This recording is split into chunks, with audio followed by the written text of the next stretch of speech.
the Division I football playoffs. And this evening on the Capital City Game of the Week, two perennial powerhouses will square off to see who moves on to UOP next week.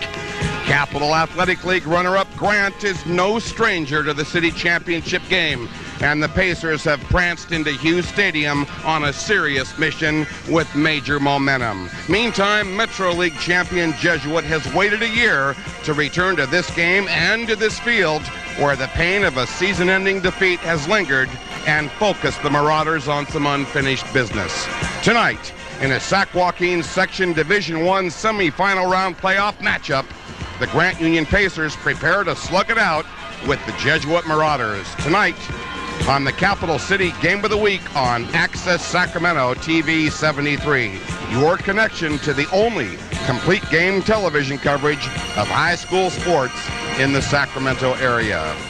Welcome to Hughes Stadium. Welcome aboard. We are at Sacramento City College, and this is the ideal setup for football fans. Hello, everyone. I'm Will James, and alongside, as usual, the Imperator of Analysis, Jim Domino. We're delighted that you're joining us tonight on a nippy evening in the capital city for the city championship high school football game in Division I. It's Grant taking on Jesuit, and Jim, always something special about number one versus number two, especially at the big house in front of a big crowd. Well, good evening, football fans. That's the way you draw it up on the chalkboard, and it doesn't always happen. Happened last year in '98 with Elk Grove and Jesuit, number one versus two, and here we got it again, number one versus two.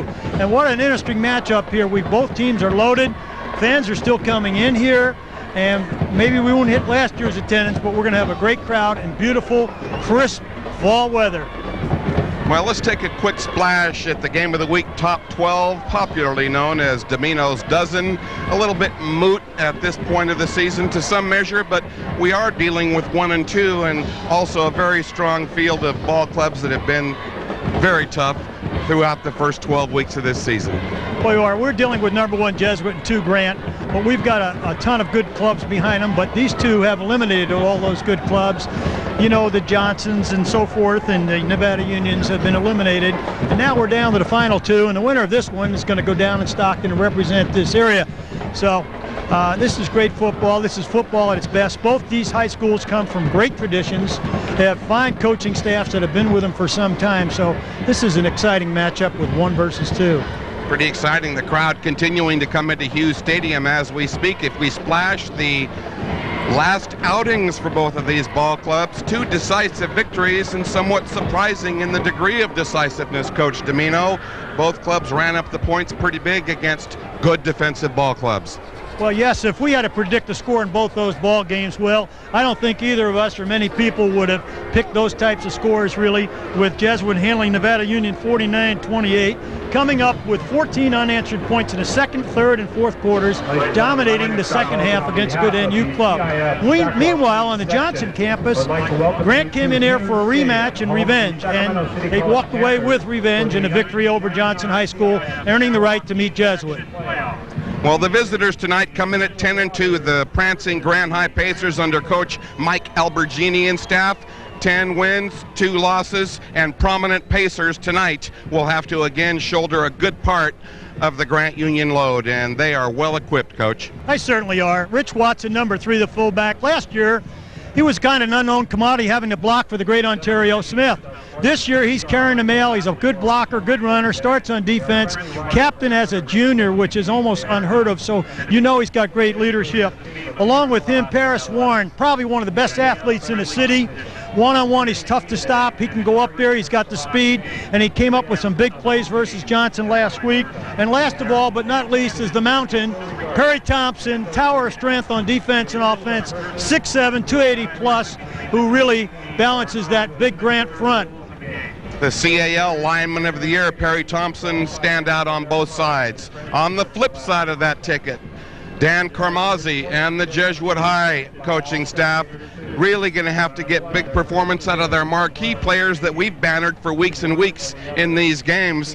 But we want to talk tonight about the Big Red Bees because they have been so prominent in an unblemished 12-0 season for the Marauders. Well, you're right there. The Big Bees. Let's start with Charles Bell, the running back, the senior running back, 1,400+ yards, 24 touchdowns. and he also has 7 touchdowns receptions. He broke 4 last week. The ever-dangerous Charles Bell, whether it be kickoff or rushing. Billy Bunfill, 44, normally an inside linebacker, went to the outside backer. He and Ryman swapped spots. Billy Bunfill's had a great year all year long. Occasionally spills Ryman in the backfield, good blocker. And, of course, Asher Benjamin, going both ways up front, has been a stalwart the last 2 years for the Jesuit Marauders. Well, talking about up front, that means we have to show the tail of the scale, and Jesuit very rarely gets outmatched on the line in terms of sheer size and weight. But in tonight's dual line matchups, the Grant Pacers looking very, very formidable. Well, Grant is huge up front. That's an understatement. They average 284 and outweigh the Jesuit front by 47 pounds a man. Conversely, the Grant defense also outweighs Jesuit offense by 24 pounds. There's a decided edge in the weight department favoring Grant High School. How the Jesuit people will handle this, we're going to find out tonight. Jesuit is extremely quick, a little smaller than normal, perhaps more mobile, but boy, they got a challenge against that big Grant front tonight. This game full of challenges, also full of keys and intangibles, and perhaps the win factor being one of those big keys and intangibles. It's been regarded that Jesuit has the superior kicking game in the big presence of Jared Siegel, but if things remain gusty with windy conditions like this, that may be an unknown factor as we proceed tonight. Well, it certainly could be, because in watching the pregame warm-up, I watched Jared kicking with the wind and against the wind, and hopefully we might luck out here with a beautiful 8 o'clock Sacramento cutout wind, so neither team can prosper from it. Obviously, Jesuit can really benefit with field position with the golden leg of Jared Siegel, both punting and kicking, so that could play a big role here tonight. And anything close leans to him. Grant's got to protect O'Brien. I don't know how much the wind's going to affect him, but they've been protecting him lately. And, of course, Grant's got to take away that vaunted Jesuit run game of Ryman and Bell, and that isn't that easy. So it's a great matchup. Well, so far nobody's been able to successfully do that tonight. There's the table. It's fully set for you here. Happy holidays to you from Hughes Stadium. This is the Capital City Game of the Week on Access Sacramento TV 73. Stay tuned. We've got the city championship game coming right around the corner at you. And when we have a chance, we're going to join up with our colleagues, Scott Marsh, Jeff Hassan, I think Joe Davidson's in the community somewhere here, and various and sundry other special guests. Stay right here, because we're coming back to brace for our opening kickoff when we return.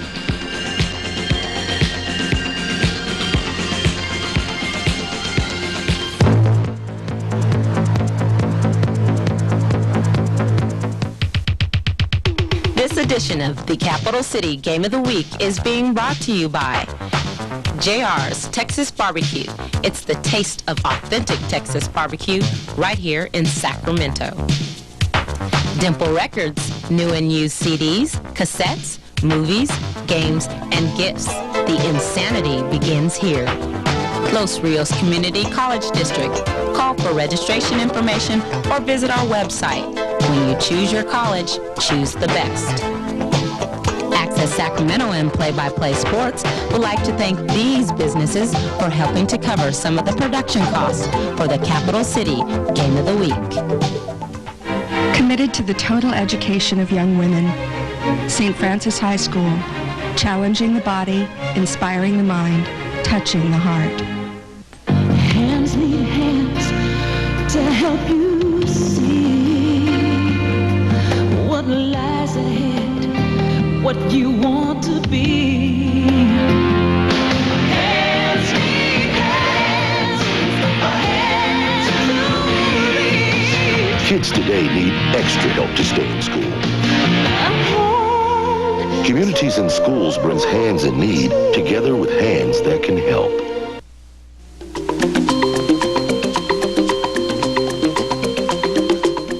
Did you? Well, it has given me an opportunity to come in, learn about equipment, learn about the processes of producing, directing. Oh, it's been great. It's been fantastic. Very professional crew, very, very professionally run and organized.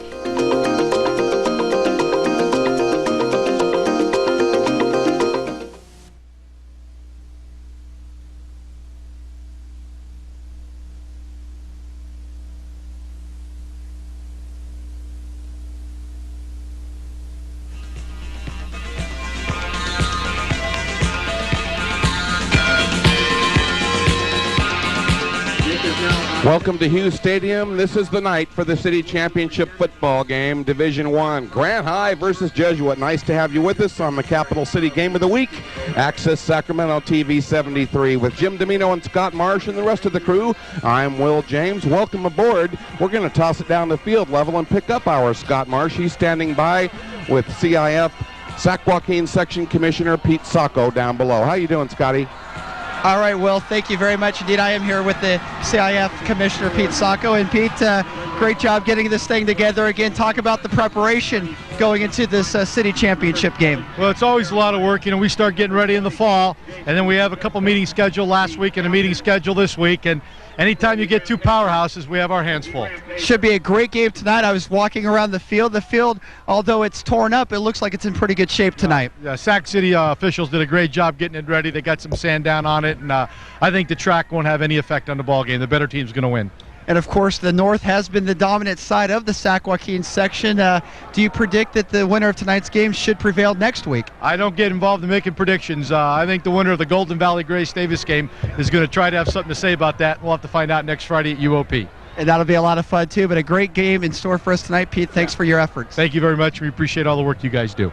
We have a lot of fun. Let's go back up to you, Will and Jim. Thank you very much, Scott and Pete Sacco. That was an understatement. Wonderful organization by Pete and his committee and the CIF in general. As you can see, meeting of co-captains at midfield and the entire Grant complement, the coin toss to follow. And we've got a wonderful turnout tonight, despite the brisk temperature, really plunging overnight after some balmy, sunny type days earlier in the week. It'll be up to some veteran officials to keep this one fair and square, so let's take a look and see who is wearing the striped shirts tonight from the NCOA. Game referee Dennis Abel anchoring the crew, and he'll work with umpire Dave Anderson and linesman Hugh Smith. Woody Watkins, our line judge tonight, and our back judge, John Galvin.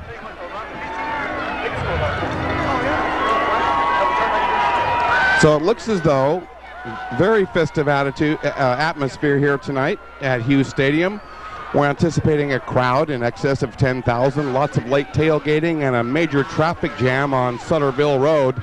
A gridlock has backed up much of the arriving crowd. In fact, they might even hold this game back a few minutes to try to accommodate those late arrivals to get into Hughes Stadium and see the opening kickoff. But Jim Domino, it looks like both clubs have run the gauntlet, and we're going to prepare for one heck of an event. But right now, we'll stand aside for tonight's national anthem. Stay with us. This is the Cap City Game of the Week on Access Sacramento TV 73.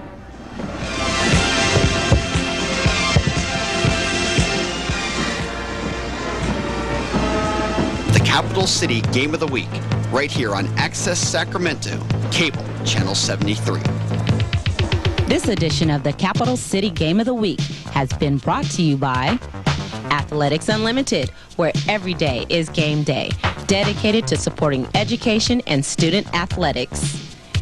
Bleachers on University, Sacramento's family sports restaurant and entertainment center, home of Game of the Week Party Night. And by JR's Texas Barbecue. It's the taste of authentic Texas barbecue right here in Sacramento. Access Sacramento and Play-by-Play Sports would like to thank these businesses for helping to cover some of the production costs for the Capital City Game of the Week.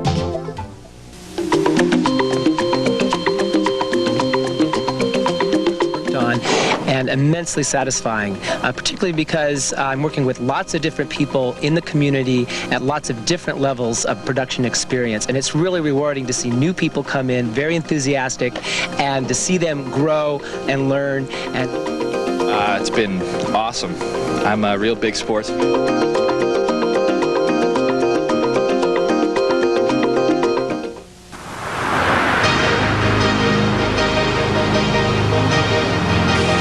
Sacramento, Cable Channel 73. Making a difference, one voice at a time. Call us at 456-8600 for information on community use and public access television, radio, and online information services.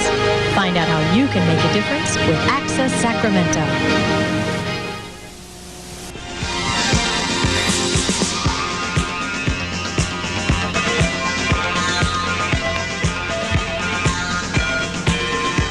Well, here we are, Hughes Stadium, the site, all the marbles on the table. We're ready for our opening kickoff in tonight's Division I section semifinal. I'm Will James with Jim Domino, Scott Marsh, and the rest of the gang on the Cap City Game of the Week. Nice to have you with us. You better strap in your belt nice and tight. Jared Siegel, number 1, ready to do the booting for Jesuit High School. And the Grant Pacers, a pair of deep returners stationed outside the Grant High goal line. Marshall 11 and Marshall 4, O'Brien 11. Siegel's opening kickoff coming to the near side. Make it Stallworth, number 10 to the 15, 20. Big hole up the middle, 30, 40. Watch out, Siegel's after him. Don't know if he can get him to the 40, to the 30. A dive, and Siegel cuts him down at the Jesuit High 20-yard line. Wow! What an opener, huh? I'll tell you, we know he can kick, but what a hard he did to catch him, huh, Will?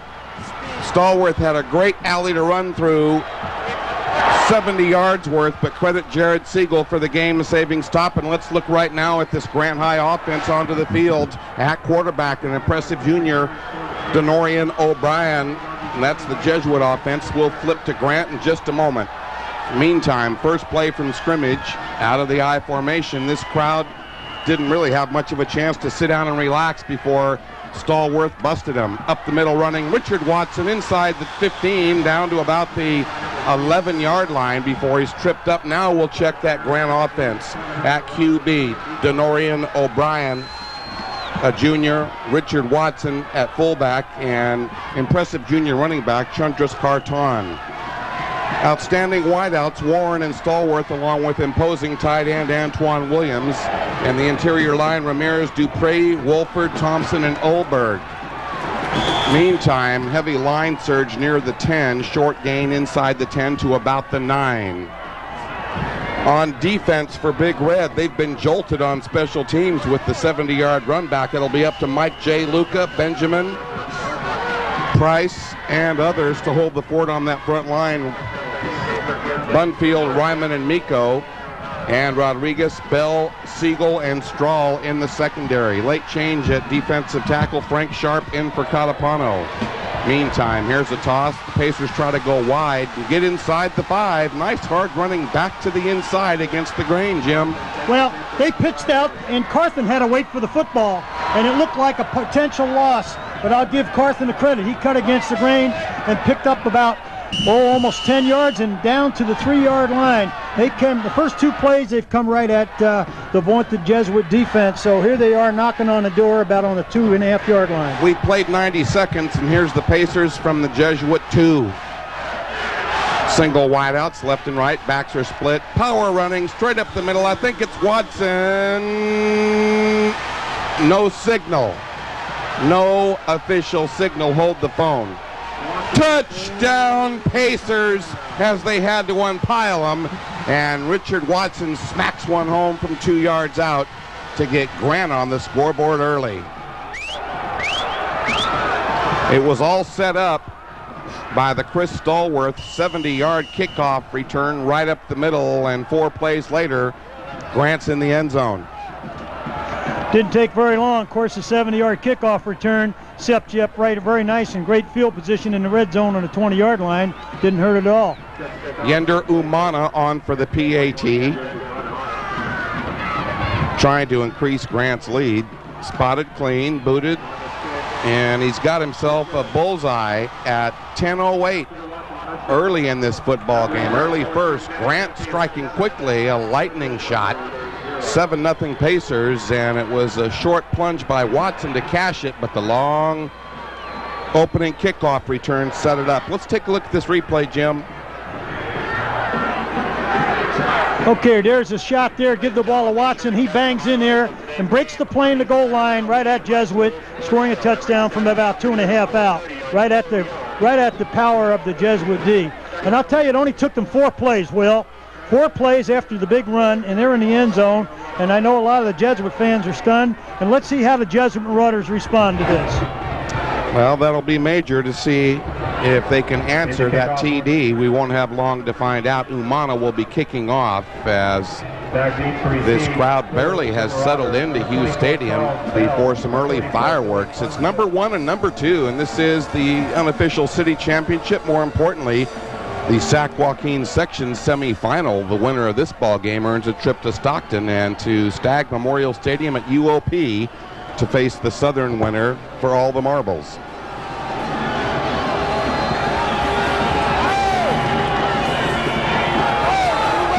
Well, let's see if Charles Bell gets the ball and responds to the ding-dong.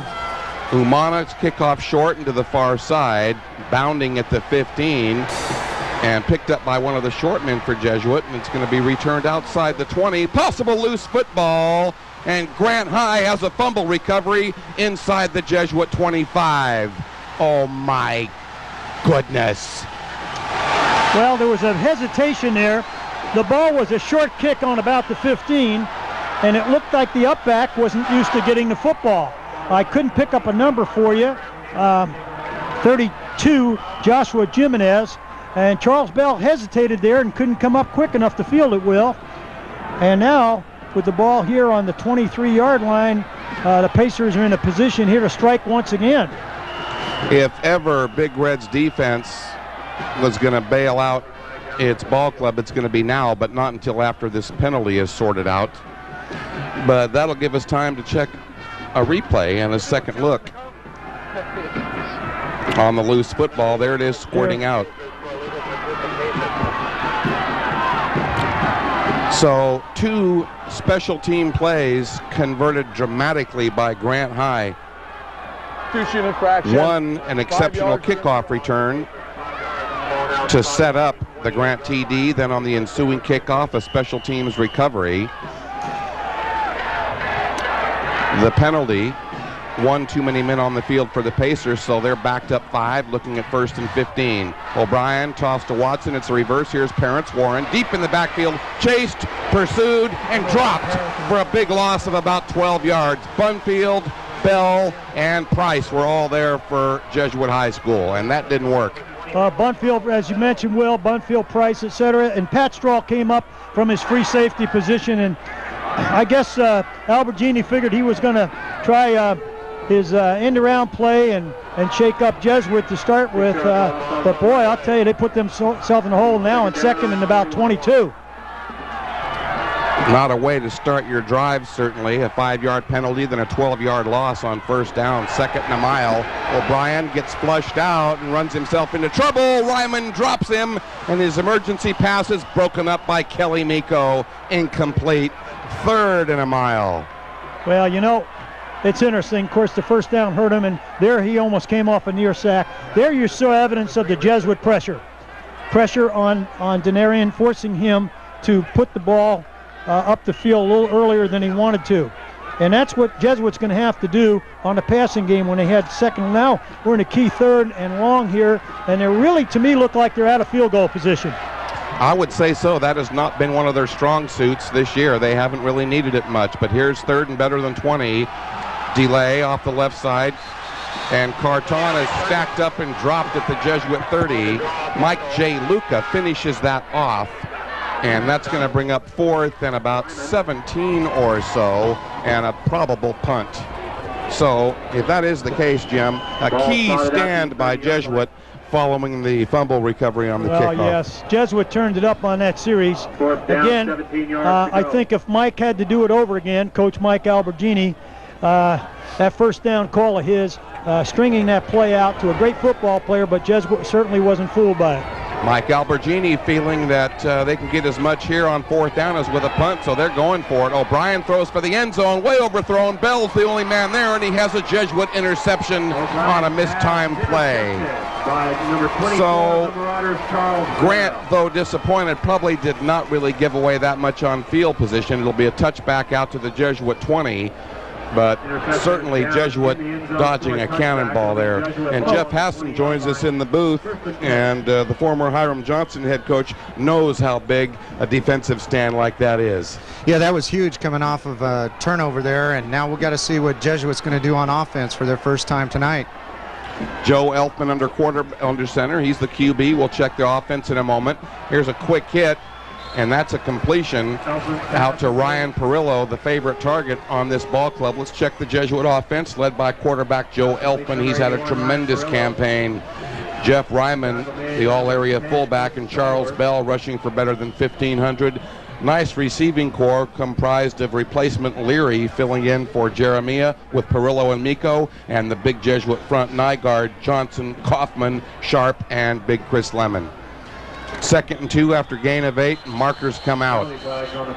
Well, Jesuit, their second and short yardage, they blitz both linebackers, and they have two great ones in Lolahia and Marvin Morris. They blitz both, and then from his outside end position, it looked to me like Daniels closed real quick, and the runner didn't have a chance. Great penetration. So they're going from a 2nd and 2 yards now to 2nd and a long 7, Will.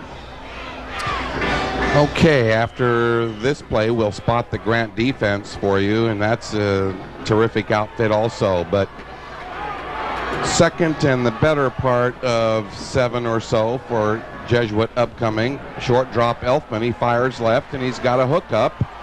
And Jenks slides by one defender with a nice zigzag move. He gets away from Marshall and gets outside the 30 to about the 34-yard line. Let's check the Grant D now. They've got their hands full against a ball club scoring about 40 a game. Big Perry Thompson teams with Olberg, sophomore starter Spencer Noah, and Ernest Daniels along the front. The backers, Watson, highly heralded Marvin Morris, James Lolahia coming off a broken thumb, and Providence, and 3 deep in the secondary with Stallworth, Marshall, and Paris Warren. 1st and 10 Jesuit, double wide to the right, and an over-anxious Grant line surge as markers come out. We'll wait and see on the call from game referee Dennis Abel. Well, Joe Elfman is real good on non-rhythmic counts, and he's drawing off. Big Perry Thompson is not under control on that far side and anxious, and there was the blitz evidence of the blitz again. So if he mixes it up, his counts, he's going to get the Grant defense will give away their cover.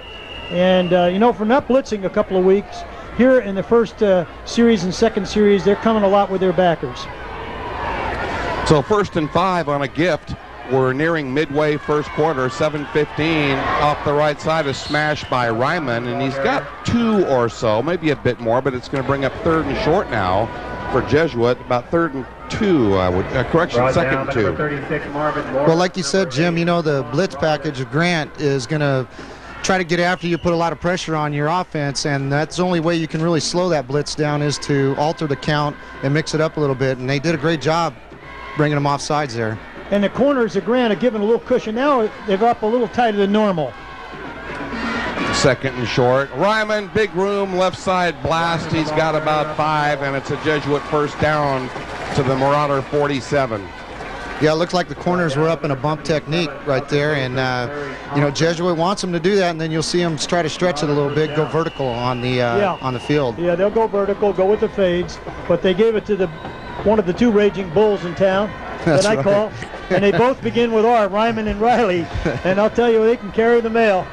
Well, Ryman's carried for 934 and 23 TDs this year. Meantime, play fake Elfman rolls for time, throws over the middle, short and incomplete. He had Tony Jenks on a deep slant near the Grant 30, but Chris Marshall right with him on the coverage. Well, 36 and 55 are pursuing him and really putting the heat on him, and he had to flush the pocket.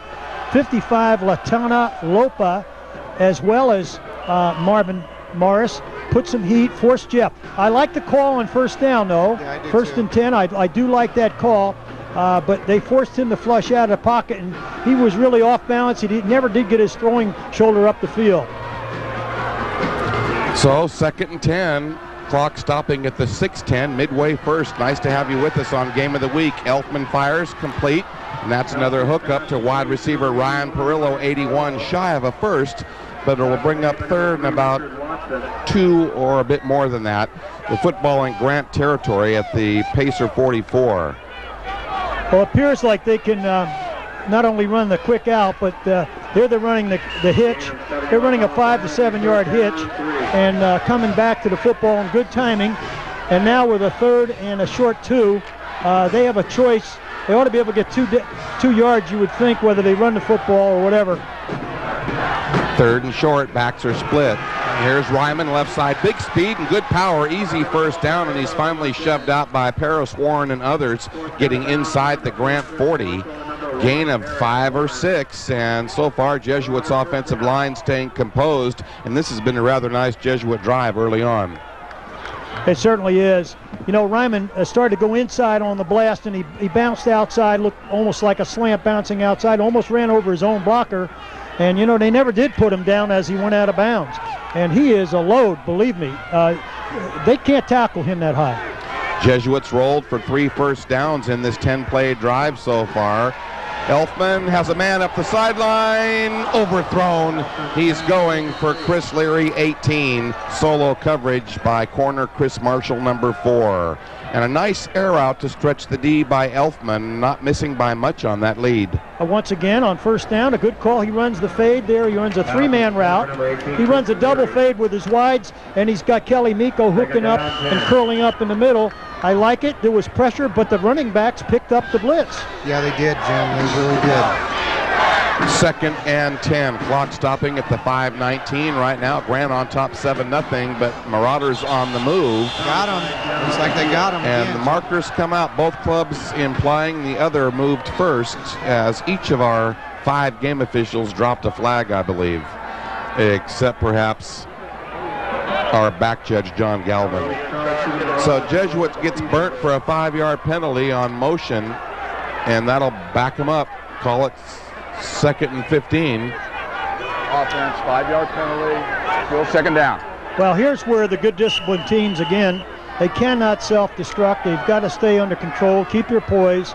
And in this formation here, gives them versatility.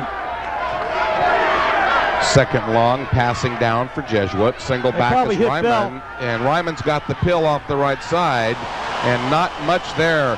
Chris Marshall flying up from the secondary to help Marvin Morris and Lamont Providence with that stop. Well, that was a good play by those two, Will. When they run that play, they run Ryman up the middle, as you saw there. The other thing they do where they put Bell in motion, he lures over to the other side against the grain, and just they throw him a quick weight pass like they did against NU last week. Moment of decision for the Grant defense and this Jesuit drive on 3rd and long. Elfman has some time, throws deep up the left side, going for Bell, and a marker comes out on coverage from Chris Marshall, and I believe the Grant DB made a grab on him, and that is going to be likely a Jesuit first down. Let's wait for Dennis Abel's clarification. Yeah, we'll see. Before the ball. Okay. Was the ball in the air? Oh, no. On the air, before the throw. Yes. Okay, so we have it against White. So we go back, previous spot. 10 yards since it was incomplete. That's 10 yards and replay 3rd down. Right. Okay? Right. Okay, we had holding before the pass on the defense. That'll be automatic first down, gentlemen. So the walk-off, as you see, by our umpire, Dave Anderson, will be short of a first down. The football spotted inside the Grant 30, but it's going to leave Jesuit a little shy here. They'll replay 3rd down, but it leaves the Marauders just 3rd and 3 instead of the long hunk that they'll need. So Grant giving up a lot there, but not a first down. Still a key 3rd coming up for Jesuit High School. Jesuit showing a 4-man front early here. Unless Coach Albergini is hiding his defense here. He's showing a 4-man front. Now he moves into a 6-man front, a standard 60 with a 3-deep zone. Jenks in motion up the line. Play fake Elfman. He's got a man wide open. Perillo shakes loose. He has a grab at the 5. Touchdown Jesuit. As that play fake right there froze the Grant secondary. Chris Stallworth, the nearest defender, and Elfman connects with Perillo for a 30-yard scoring connection. Well, it didn't take very long, and Elfman was really beautiful play fake in the backfield. Really nice. Perillo beat his man early. I don't know what the Grant secondary was thinking on 3rd medium, because I'll tell you, he went right by him. Perillo is not the fastest guy in the county, runs beautiful routes, but he just blew by, looked like he just blew by Stallworth. But that was that short passing game paying dividends off what we talked about early on with the short game. and they stretched it right there and got him. Steady Jared Siegel kills a PAT with another bullseye at 4:32 here in the first quarter from Hughes Stadium. The #1 ranked Jesuit Marauders on the scoreboard. And let's take another look at our replay here on the scoring connection from Elfman to Perillo. Watch Elfman play fake there. He's got Perillo all alone. Stallworth has got his back turned. He try to grab Perillo, but Perillo goes in. There will also be a replay of this game Monday at noon. Very well executed. 71 yards, an outstanding clutch drive, especially the third down conversion as the Marauders shake off some penalties. 10 plays to cash it, and we have a 7-7 deadlock with about 4.5 to go here in the first. So this big crowd tonight at Hughes Stadium getting some early treats, and we've got a clean slate and an even ball game as Siegel will now kick off to a pair of Grant returners, Marshall 4 and Stallworth 10. High and deep, Stallworth backing up 2 or 3 yards deep, and he'll have to eat that one. Touchback, Grant out to the 20. Well, Jesuit showed a lot of composure there after a shaky start and that kickoff return and a fumble, and then came down and scored. Pacers will take over there. Well, they certainly did. They responded. They kept their cool. They overcame a couple of penalties in there. The third down holding penalty was a big play. It got them a little closer, and then Elfman really played out his fake very nicely and protected him. So we got ourselves a nice 7-7 ball game here. Just the kind of a game that Jim Domino promised we'd have. Meantime, right side running. Carton stacked and dropped, and several Marauders right there along the line of scrimmage. No gain, possible loss. Yeah, you saw the pursuit by Jesuit right there. They're getting the hats to the football, and that's what they need to do to the Grant running backs in order to be successful on defense tonight. I agree with you. Price, Sharp, Benjamin, Luca, Billy Bonfil, Miko and company are tough to run around. Let me tell you, they pursue the football, and when they arrive, they're in an angry mood. No gain, call it 2nd and 10. Short drop, O'Brien fires. He's got a receiver, and it looks like Byron Wallace on a short hitch. He's got about 5. Tough to bring down there, but good converging defense by the Marauders. 3:45 clock rolls here on the flip side of quarter #1 with Jim Domino, Scott Marsh, and the rest of the Capital City Game of the Week broadcast crew. I'm Will James. We're pretty delighted to have you with us tonight on the Game of the Week. This is the City Championship section semifinals. The winner tonight goes to Stockton in a week to play for all the sectional marbles. Meantime, 3rd and 5 for Grant. O'Brien fires left. He's got Warren between 2 defenders, and a first down for Grant just shy of the 35. Miko 87. Teams on the secondary stop with Pat Strahl, but not before they move the stakes. Yeah.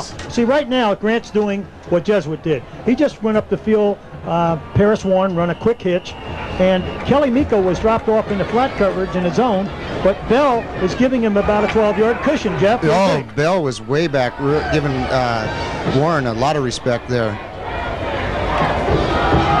O'Brien to Watson. Big hole up the middle. He shreds a couple tackles, and finally he's dropped. Mike J. Luca, help from Siegel and Miko, but a nice run. Good interior line blocking by the Pacers. First down, Grant.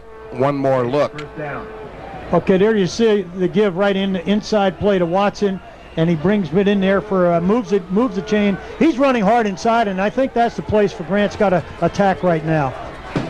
1st and 10, the football at the Grant 43. There's a dive off the left side by Watson. He crosses the 45 and gets 2, well, maybe 1 or 2, not much there. 2nd and 9. Right now, Jesuit is taking Luca and Kelly Miko, 2 of the finer defensive players not only on their club, but notice they will play the wide side of the field. Right now you see them standing on the wide side looking what formation to come out and saying, hey, you want to run wide, beat our 2 best football players. 2nd and long, 2:13, clock rolls late first, a 7-7 tie in the city championship game. Paris Warren cannot get the errant pass from O'Brien, incomplete. 3rd and 9. I like that play by Charles Bell. He gave a cushion look, and just before the ball was snapped, closed it a little bit, and Denarian really forced the ball very early. What do you think, Jeff? Yeah, he definitely was trying to give him a look of man coverage, possibly bump, and then came back. We call that a yo-yo to disguise the coverages. Double wide to the right. It's Byron Wallace, number 6. Actually, Stallworth off the field now. I formation behind O'Brien, and he doesn't like the looks of this. A little confused, and so he burns a Grant timeout coming at the 2:08 late here in the first period from Hughes Stadium. Well, they ended up with 10 people on the field when Stallworth went off the field. And Albergini about had a fit there because they would have been penalized. Well, that's it. You know, as a coach, you get real frustrated because every timeout counts in these big games right here. And, you know, as we're winding down in the first period, it doesn't seem as crucial. But as you come to the close of this first half, those timeouts become very valuable. So you hate to burn a timeout on lack of personnel on the field. This is true. Now, we've noticed quite a change here. What's happened since that drive, the responding drive that tied this football game up. It just looks like Jesuit's playing with a lot more confidence right now. And they're saying, hey, we'll give you some yards in the middle, and Watson is certainly getting them, but you're not going to run around us. And I notice now when they put Paris Warren on the wide side of the field that they'll bring Bell in double cover, bring their safety way over, yes. Sometime drop a linebacker real loose, figuring that they're not going to let Paris Warren beat them. And taking that quick slant away. Yeah.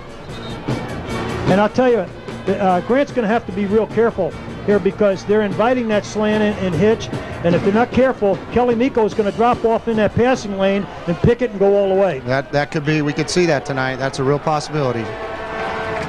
So Grant, a key juncture on 3rd and 9 late here in the first quarter. Straight drop back, and O'Brien's got time. He throws over the middle, a wobbler, nearly picked off. Stallworth triple covered. Pat Strahl, number 10, the closest defender. Bell was there, and good linebacking coverage. A deep drop by Billy Bunfield to cover the short area. So incomplete in 4th and 9. Well, I'll tell you, Luca, 55, and Ryman, 34, forced Denarian into what we call a hurry. Yep, quarterback hurry. A quarterback hurry. And, you know, sometimes they don't get credit for those deflected passes or sacks, but the hurries are mighty important. Absolutely. Punt formation, high snap.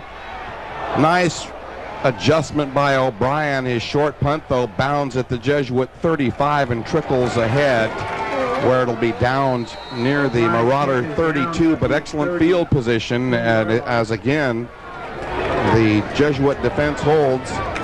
Well, that punter showed his athleticism right there because that would have been a turning point of this game. That ball, he just skied up there like he was grabbing a rebound and kicked it away. That was an outstanding effort by the punter. I agree with you there. I thought the ball was going to be blocked. So here's Jesuit on the attack. A 7-7 tie, a minute 51 left here late in the first from Hughes Stadium. This is the city championship game. That's Tony Jenks in motion, but Ryman busts outside and gets away from 2 defenders, including Watson, and gets ahead for about 5 yards.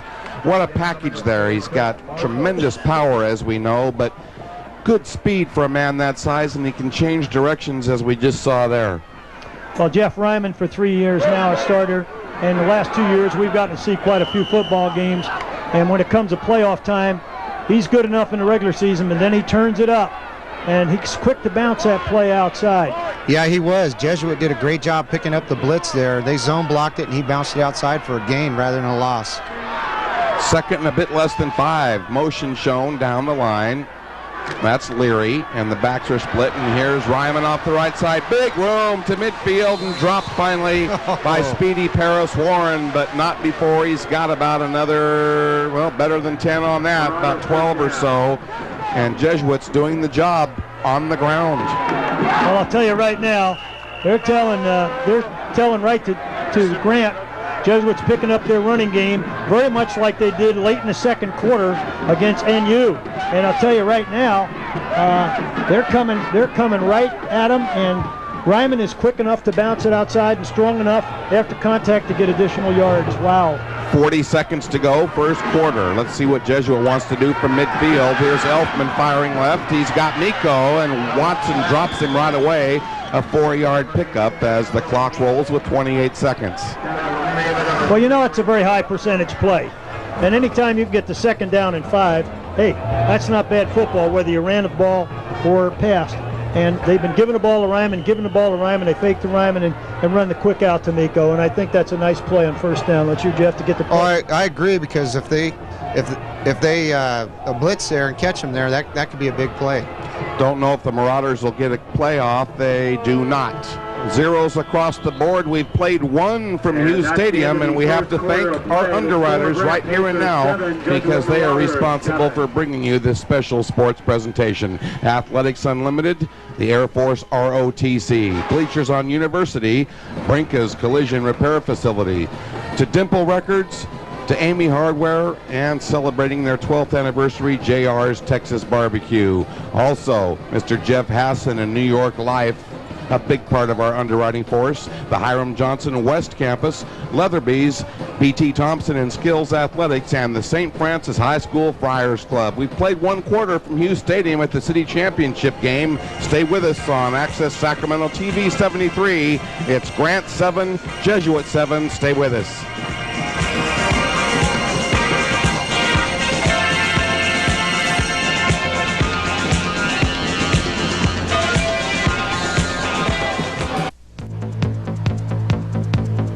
Stay tuned for more exciting action of the Capital City Game of the Week.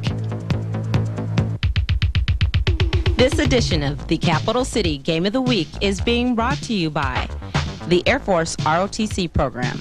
Call Lieutenant Richards for more information. And by Athletics Unlimited, where every day is game day, dedicated to supporting education and student athletics. Access Sacramento and Play-by-Play Sports would like to thank these businesses for helping to cover some of the production costs for the Capital City Game of the Week.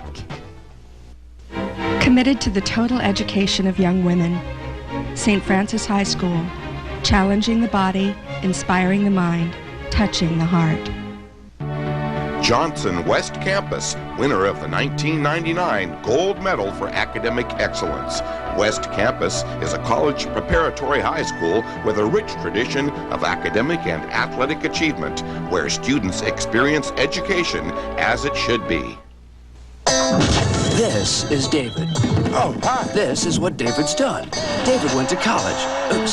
Annapolis. David taught himself to play piano, the sax, even the bagpipes. Well, maybe not the bagpipes. David was NBA Rookie of the Year. He's also been to the Olympics twice. David even became a naval officer. David's sure done a lot. But you know one thing David's never done? Drugs. David doesn't do drugs. Maybe that's why he's done so much.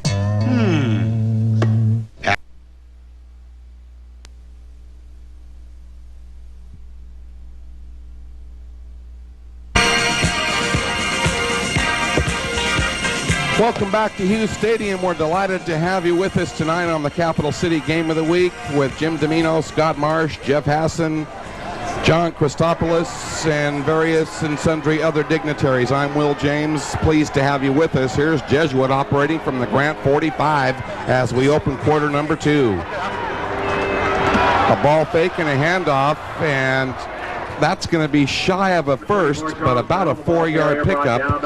And Jesuit, with Bell's carry, will be looking at about a 1-yard 3rd and 1. We have Scott Marsh down on the sideline. Let's go ahead and bounce it down to our colleague. Scotty?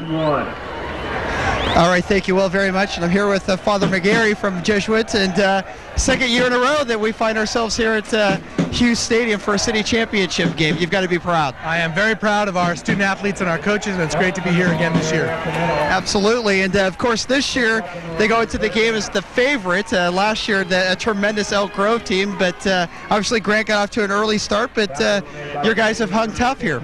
We're looking good so far, so I'm looking forward to the rest of the game and going all the way into next week. And the best part about it, it's a lot warmer this year than last year. Thank you very much. All right, thanks, Father. Back up to you, Will, Jim. Appreciate it, Scott. I know you're doing the job down on the field where it's a lot more chilly than it is up here high atop Hughes Stadium. Appreciate it. Elfman, meantime, fires left, incomplete, low and away. Incomplete, intended for number 81. From Ryan Perillo, incomplete. Marshall on the coverage, and the clock stops early here in the second at the 11:03. A 7-7 tie, but the early momentum with Grant. Now things have swung definitely toward Jesuit.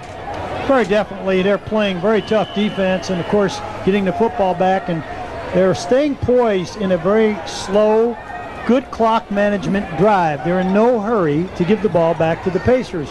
And this is fine. There's excellent play calling going on the field. Backs are split, and we see the motion from Tony Jenks down the line. Long count by Elfman. 2 fakes, and he rolls away and throws on the run. Ryman's got it. Tripped up, and he falls inside the 30 at about the 27-yard line near a first down.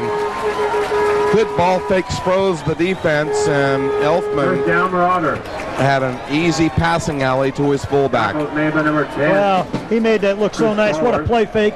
And, of course, he had the run wide open. He broke containment, hit Ryman, and Ryman's got great hands. You know, the big guy can do it all. He can run inside, outside, play great defense, and then catch the football. I mean, he's a complete football player. Well, the carry was good enough for a first down. The ball parked just outside the Grant 25 early here in the second. Left side running, Charles Bell. Warren's after him, and they drop him. There's that lateral speed we spoke of, and that time Paris Warren and number 4 Chris Marshall up to the challenge of speedy Charles Bell. Well, there's 3 fast people. Let's face it. I'll tell you that. There's 3 fast people, and they'd have to give me a big head start. There you see them handling Bell and keeping him within the range, one of the fastest backs in the league. Now watch in here for the play action fake here with Jesuit, 2nd and long.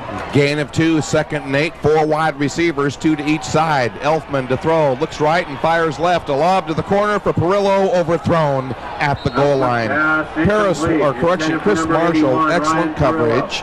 Well, a little miscommunication. He had 2 people in the same area, Charles Bell as well as the wide receiver Perillo, and Kelly Miko was all alone between the goal line and the 5-yard line, and Elfman never did see him. Well, I tell you, you got the quarterback with all day to throw, and that's going to be key. Grant has to get some pressure on that quarterback in order for them to mix it up. Looks like, Jeff, they might be relying on pressure from their front 4 instead of from the blitz, and that might change. But meantime, 3rd and 8 as Bell shows motion, double wide to the right. Elfman the screen. Here's Siegel coming underneath to the 15, to the 10, big speed to the 5. Jared Siegel. Wow. A well-orchestrated play, a big first down for Jesuit deep in the red zone at the Grant 6. That is an outstanding call. Better yet, well executed. I mean, that's textbook. They run what coaches call out a lot of different things, whether it's a pick screen, man under screen. Let's take a look at it.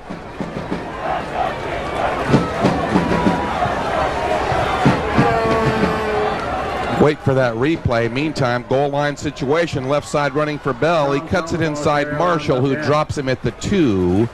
So gain of about 5 there, and Jesuit knocking at the door here at the 9:20 as the clock rolls early in the second. Billy Bunfill checks into the Jesuit backfield, replacing Charles Bell as they go big. Okay, Billy Bunfill will block for Ryman. They'll run an unbalanced line with 2 tight ends, and there you see it, and they're going to come right at him. Backs are split, goal line situation. It's Ryman, left side blast, and he might be short, as Grant was tough on their right defensive side there.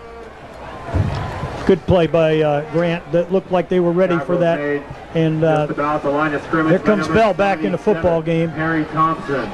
There's the previous replay we alluded to on the screen to Siegel. Oh, look at that. With blockers, a whole host of blockers in front of him. In fact, he passed up his blockers. He smelled the goal line and turned on the speed. Back.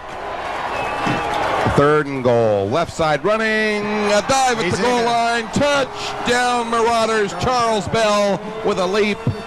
And Chris Marshall couldn't quite get a big enough piece of him to prevent the score. So back down the field, a time-consuming drive. Very poised are the Marauders. And at 8:25, 8-play drive puts Big Red on top here early in the second at 13-7. Jesuit number 1, Jared Siegel.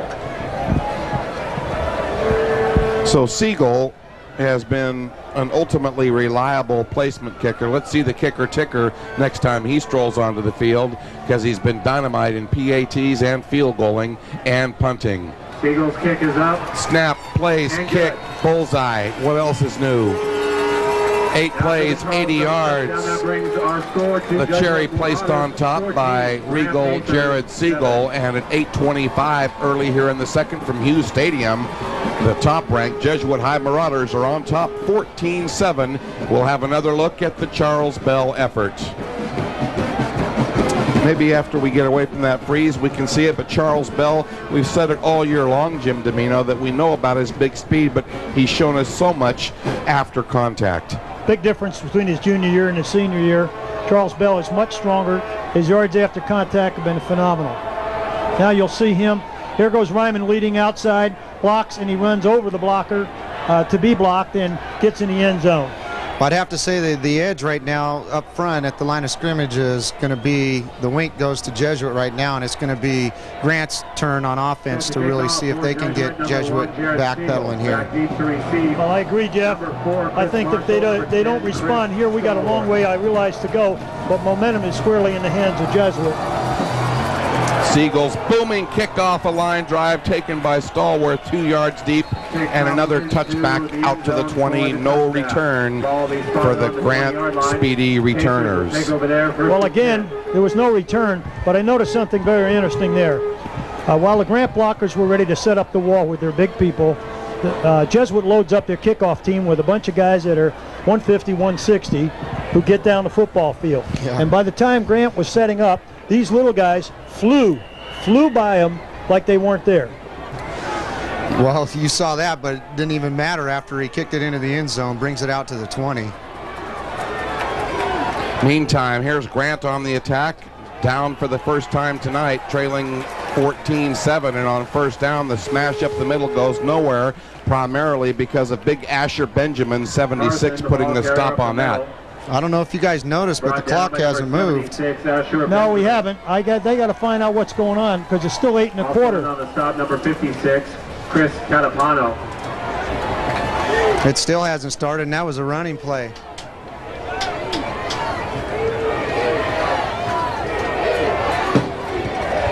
Now they've started the clock at 8:20, and O'Brien's back to throw. Lucas after him and flushes him into an incomplete pass intended for Byron Wallace. Big Mike J. Luca, 55, putting on the clamps. Well, you saw that quarterback hurry again, Jim, that you talked about earlier in the game, and again, they're getting that rush up front.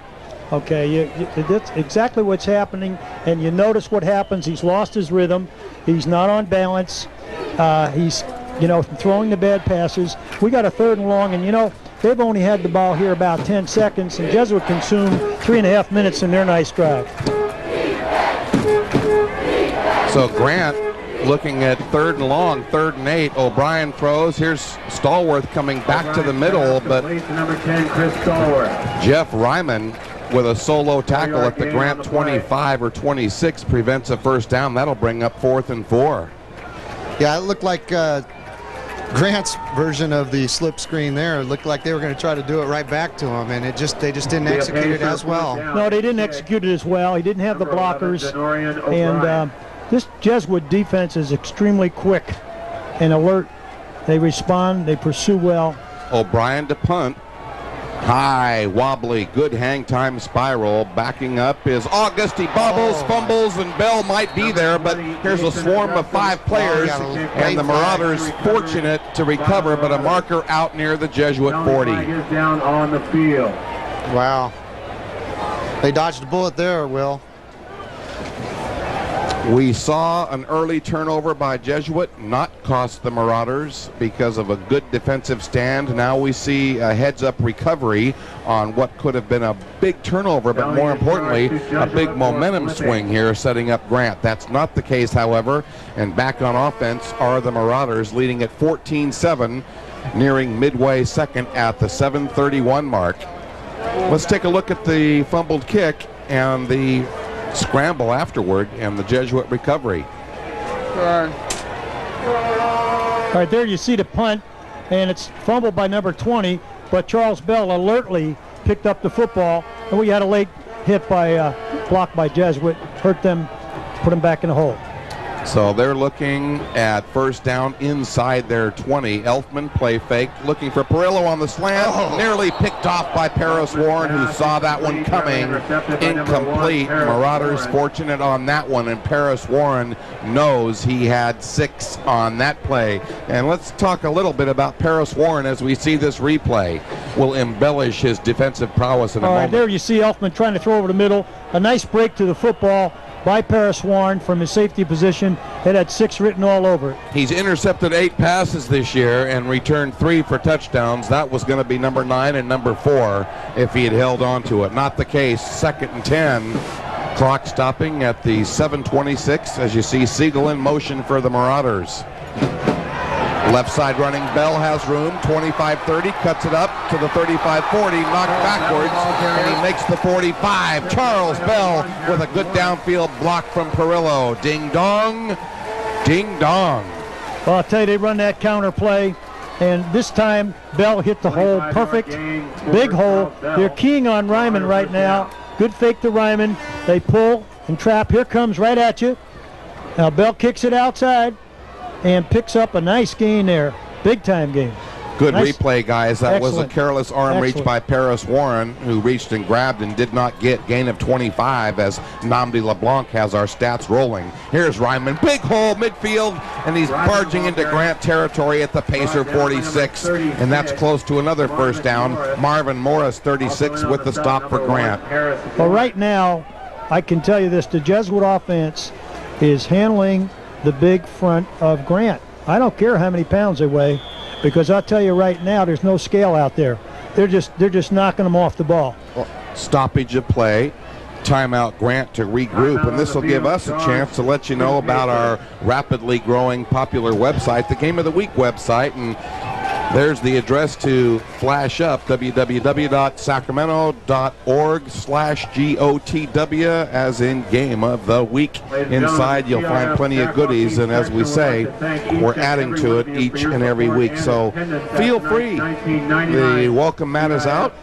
Drop in for a visit and take a look at what we've got to offer at the Game of the Week website. Right now, 6:35, still nearing midway, second at Hughes Stadium. This is a city championship game right now. Jesuit on top 14-7 with Jim Domino, Scott Marsh, Jeff Hassan, and others. I'm Will James. Nice to have you with us. And so far, I think, Jeff, that this crowd's really had the benefit of some hard-fought superior football, though the scoring's a bit down maybe from what most of these fans expected. Still, this is the type of championship drama they all came for tonight. Oh, absolutely. You know, we're looking at Jesuit, who's starting to control the line of scrimmage, and we've got a 2nd and short here, so we might look to see something over the top by Coach Carmazzi. See him out there grouping his troops up, and we might see some little bit of flash or for something to the corner of the end zone. What do you think, Jim? I would not doubt it. It's a beautiful throwing down with 2nd and short. It's a great passing down. You can do almost anything. I think if they max protect and go to 2-man routes and or the screen. Now they look like they're in their run package though. Elfman on 2nd and 1. Play fake. Goes for the big one. He's got a man. Leary bumped into by Paris Warren, and 2 flags come out. And again, as we've seen so many times, Coach, the underthrown pass creates that contact as the defender catches up to the receiver, and that's when the handkerchief came out. Well, this is true, Will. However, the defender is face guarding, has no idea of where the football is. Now, let's take a look here. You see Elfman play fake, drop back, and tries to hit Perillo. And there you see face guarding on the part of Paris Warren. Right. And if the ball's thrown long enough, it's a touchdown. Exactly, and it brought up that 2nd and short there that we talked about, to be able to stretch them and get something going there. And Jesuit created a big play there, even though it was a penalty. Well, right now the Marauders have not only seized the lead and seized momentum, but again they're driving the field. And they've got Grant's vaunted defense guessing a little bit now because they've blended the run and the pass game so very well in the last 8 minutes or so. High formation this time for the Marauders on first down.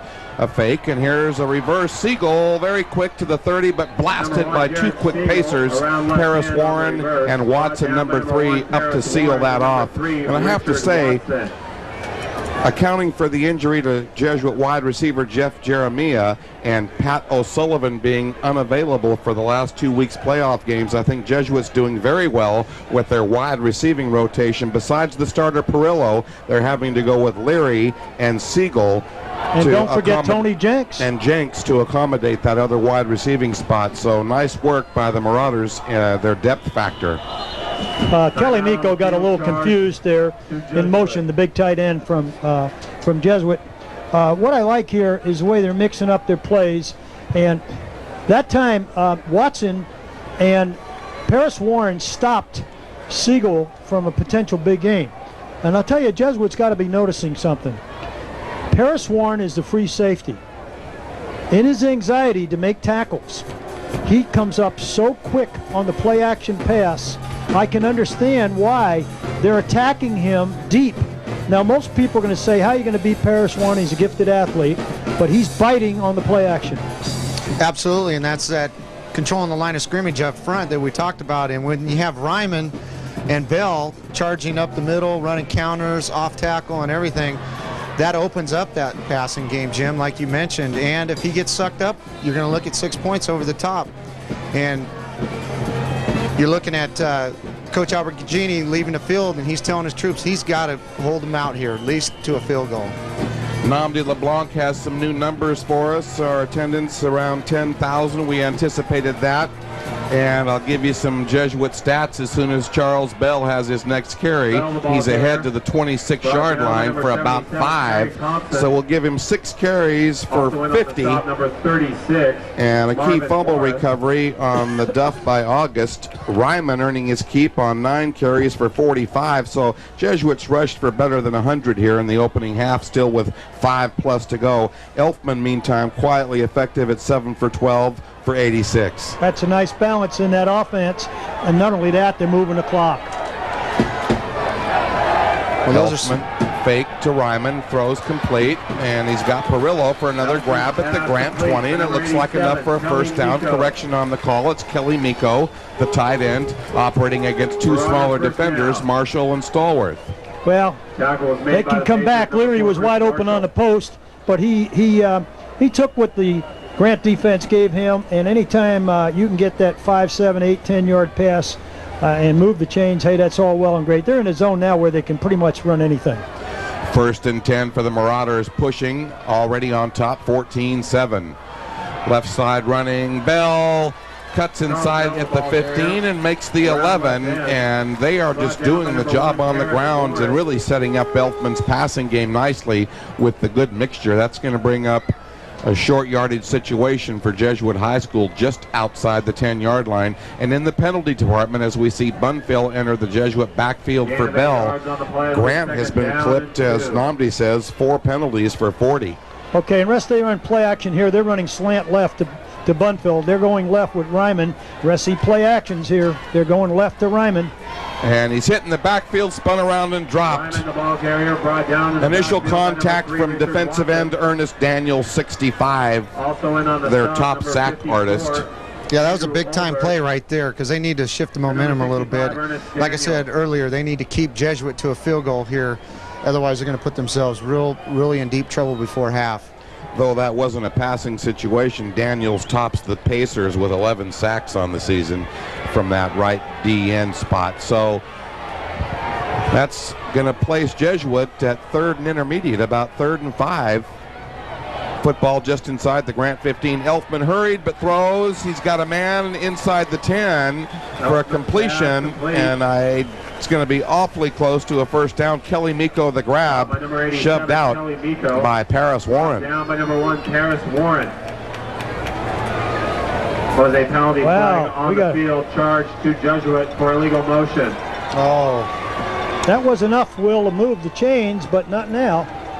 Illegal motion will cost the Marauders a first down, and we'll see just how much more if they're able to overcome this, or if this is a drive buster. Out of bounds with a Repeat third. 5-yard penalty moves the ball back. Referee Dennis Abel with the assessment. Now, And that turns out to be Jesuit's 4th penalty for 30 yards. well, here, most of the fans are thinking, hey, they got 3rd and 9, a long 9, and they got to get it all on 3rd down or they got to kick. No, they're in 4-down territory. They've got to get 9 yards in 2 downs. So they don't have to get it all in this down. Jenks wide to the right, everybody in tight, and here's Jenks down the line in motion. Elfman rolls away from pressure, and he's got time to throw for the corner. In the end zone, picked off by Grant. It's a Pacer interception, and that will turn away the drive. What a key play in the Grant secondary. Chris Marshall, number 4, read that very well and made the theft. That hurts, gentlemen. It that does, big time. Here we go. Marshall's interception. Elfman fakes, rolls right, gets around a containment 55, looks down the field, and he waits a little too long to hit number 80 in the end zone. And there you see Marshall making a nice play and save the day for Grant. Yeah, he forced it there because, 4th down comes up, you got an opportunity to kick a field goal. Denorian O'Brien going for the big bomb. Up the middle, he's got a man. And Byron Wallace drops it wide open at the Jesuit 40 as Denorian O'Brien put that one right in the sweet spot. Oh, my goodness. Number 27, Oh, yes. That brings back a bad memory for Grant football on this same field, or correction, it was at Sac State when Willie Vaines threw the long ball to midfield from his own goal line, and wasn't that to Corey Brown, I believe? Corey Brown unable to hold on to a perfect strike, but that was then. This is now 2nd and 10. Tough luck for Grant. Clock stopping at the 3:13, late second. O'Brien wants to go upstairs again. The screen's not there, and he's going to be rustled down and dropped as he fumbles out of bounds inside the Grant 15. 3 Pacers were there. Brought down by number 56, Chris Catapano. Catapano, the big cat, 56. Help from Asher Benjamin. Mike J. Luca also there. Let's take a look at the defensive pressure. Here you see Denario dropping back. He flushes the pocket. Nobody's open, and he's being chased by Catapano and company. Fumbles the ball out of bounds, but takes a big loss. Now, this is very important here. We got a 3rd down coming up and long yardage, and the Pacers have got to be extremely careful in their own territory. If they give up field position here and don't get a good opportunity to punt, they could pay heavily here before the half. 3rd and 15 at the 2:20. The clock rolls and a timeout taken on the field. Grant spends another one because this is a key down. They dodged the cannonball from deep in the red zone with the Chris Marshall interception not too long ago, but now they're back at the 8 ball after the Catapano sack. And it's going to take quite a bit on 3rd down to move the chains for Grant. But we want to remind you with this timeout to invite you to stay with us at the half, because at that time we'll be able to see the campus close-ups for both Grant High School and Jesuit High School and see what's going on in those 2 areas around town. And we'll also be able to check out our honor roll all-stars, as we always like to salute academic excellence. And then, of course, Jim and I and Jeff and the rest of us will be doing a first half recap. So stay with us at the half. Lots of goodies for you, including our campus close-ups. But right now, Jim and Jeff, a big 3rd and extra long deep in Pacer territory at the Grant 15. Well, again, Grant has to be extremely careful right here, and a turnover or a loss of possession here would be drastic. And I'm not trying to say, Grant, you better be conservative, but I wouldn't be surprised if they run and punt. Or, knowing Albergini doesn't like to do that. There it is. Well, they're calling that incomplete. That could have been close to a lateral. Very close to a lateral. A very, very dangerous play. And I tell you, Grant ought to be happy they can get a punt out of here. And the way the center's been snapping the football, this is not guaranteed he can get it off. Right, that's true. And, you know, they didn't run a lot of time off the clock there. And Grant is going to give up field position here with Jesuit's offense going into 2-minute mode. And another score here towards the end of the first half could be very detrimental to this ball game. Okay, here's O'Brien to punt. 2 speedy receivers at midfield. Here's Bell stepping away from it, and they'll let it bounce, and it'll trickle across the midfield stripe to about the Jesuit 46, but certainly great field position for the Marauders, and they're capable of striking or driving the field in 2 minutes. So right now, a good stand by the Pacers with the interception, but unable to move the football as the Jesuit team shows off its defense. Well, yes. Now, you know, going into the Nevada Union game last week, Joe Elfman threw 1 pick or interception all year long, okay, in many attempts. He threw 2 last week, and you saw 1 there. And, Joe, you've had a great year. That wasn't a good decision in the corner. Ooh, Coach Domino talking about passing efficiency in the red zone. Meantime, at the 2:02, he sends Bell in motion, and Elfman gives it to his fullback, and Ryman stacked. Back to the line of scrimmage, and not a lot more. Well, I'm a little surprised there because knowing Coach Carmazzi, number 54, Andrew he certainly has the ability to go 54 yards here in a minute and 40 and change here. Yeah, that was a fairly conservative call, but you'll probably see him open it up right here. 2nd and 10, no gain. Bell's the motion man for Jesuit High School.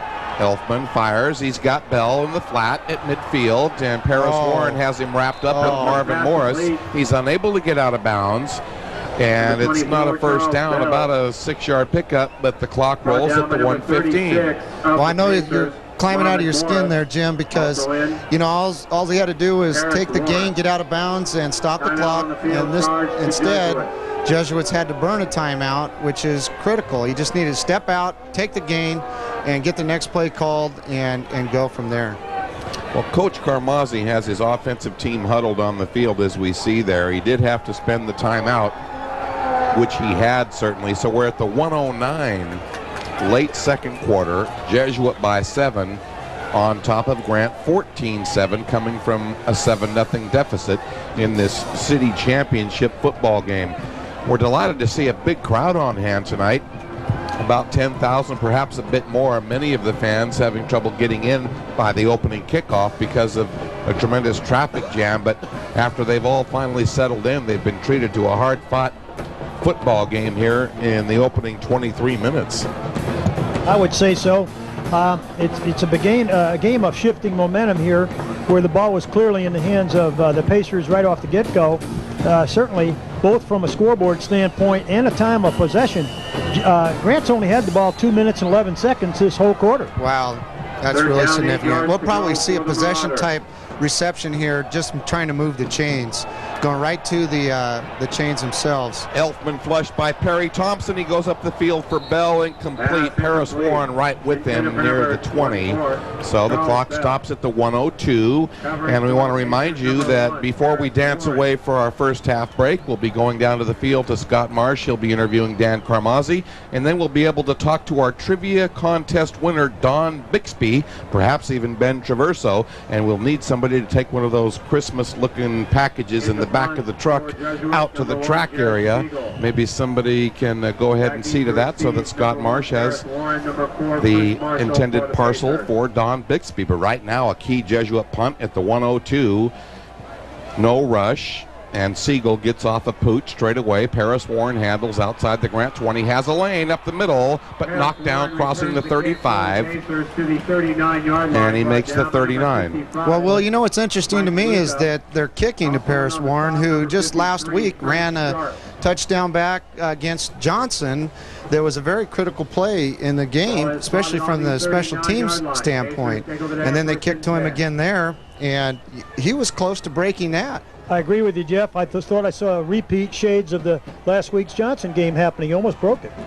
53 seconds left in the half. I wouldn't be surprised if Grant wants to stretch. Quick hit. Paris Warren out of bounds. Stop the clock. A 5-yard bite to the Grant 44 and 49 seconds left. Well, they're going to need a lot of those.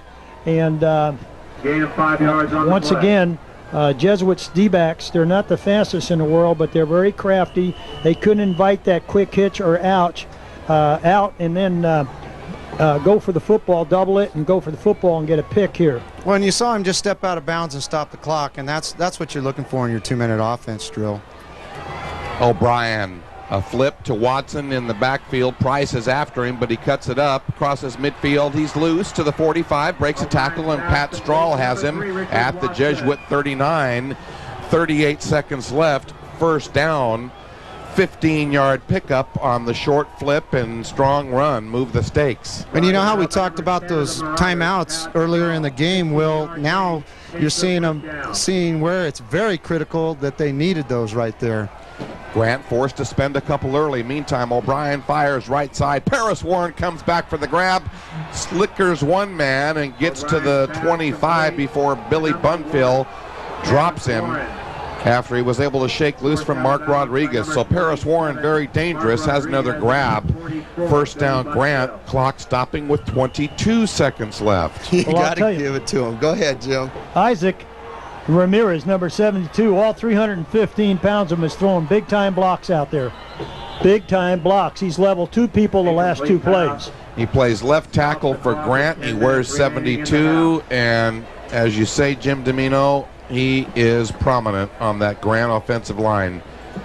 Well, a young junior, just growing up. Timeout taken, quick conference at the sideline. We want to salute our underwriters as we come to near the end of the second quarter here at Hughes Stadium. Athletics Unlimited, the Air Force ROTC, and Bleachers on University will pick this up in just a moment. The backs are split, back of O'Brien with 10 seconds left. They're going to throw for the end zone, it looks like. O'Brien fires deep left corner. Stallworth is there.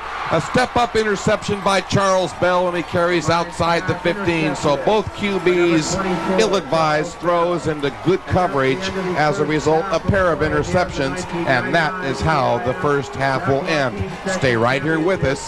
Scott Marsh will be tracking down Dan Carmazzi along with our crack field cameraman, Kevin. But we'll talk about our underwriters before we go down there, because I can see it might be a couple of moments. We were saying Bleachers on University and Brinka's Collision Repair Facility. Also, big salute to Dimple Records, Amy Hardware, JR's Texas Barbecue, and Jeff Hassan and New York Life. Of course, Jeff's up in the booth with us, the former Hiram Johnson head football coach, joining us for tonight's game.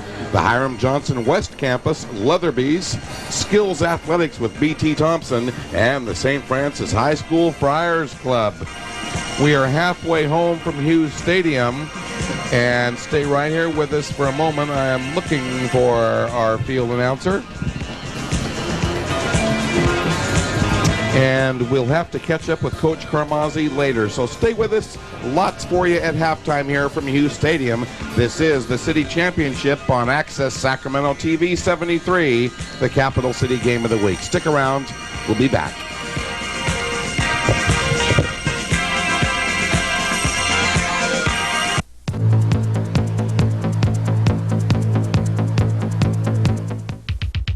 This edition of the Capital City Game of the Week is being brought to you by Los Rios Community College District.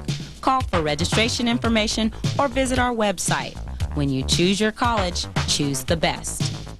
Athletics Unlimited, where every day is game day, dedicated to supporting education and student athletics. And by JR's Texas Barbecue. It's the taste of authentic Texas barbecue, right here in Sacramento. Access Sacramento and Play-by-Play Sports would like to thank these businesses for helping to cover some of the production costs for the Capital City Game of the Week. Committed to the total education of young women. St. Francis High School, challenging the body, inspiring the mind, touching the heart.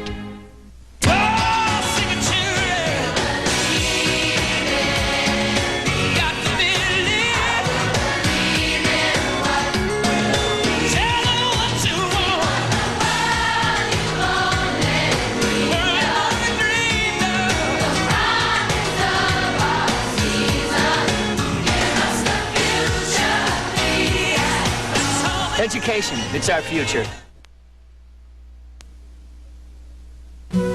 Del Campo High School has created an exceptional record of achievement in its 35 years of existence.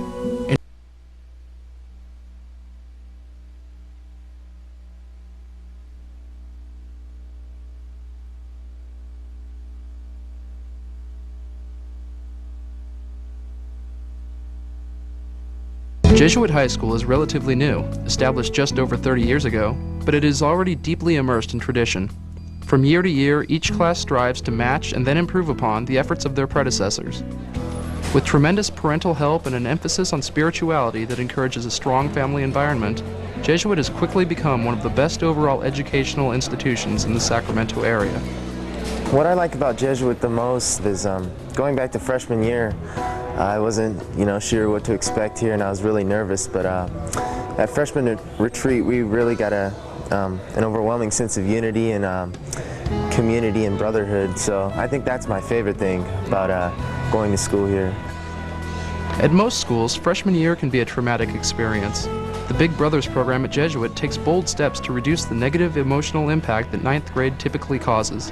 Late in their junior year, students traditionally petition for the right to become a Big Brother as a senior.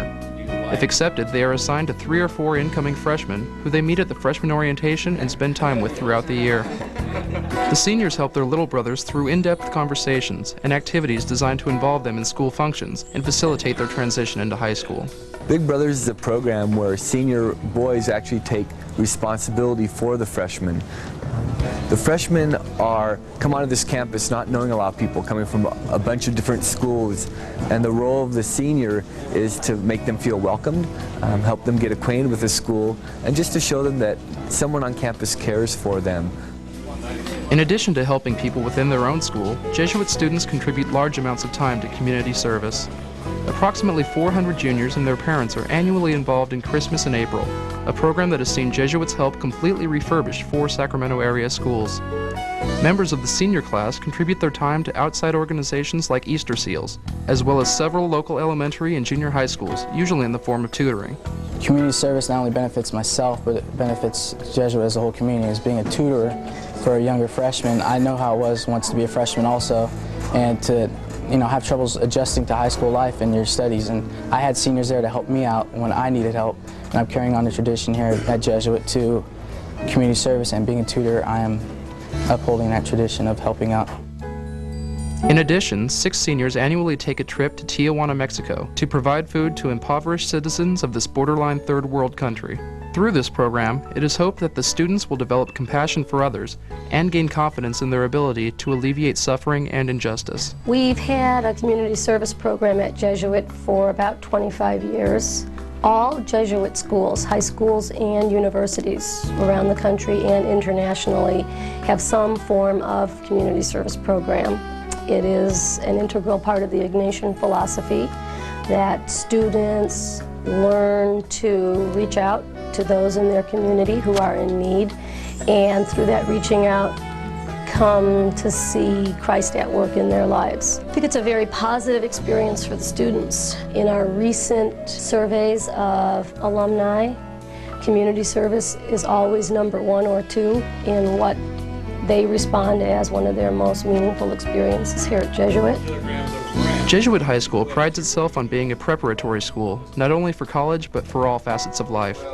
While in school, the young men are given an education beyond academic excellence, leading its graduates to be highly productive members of society. The unique aspects of Jesuit's internal programs and community service activities help to make the school one of the most respected educational institutions in the Sacramento area.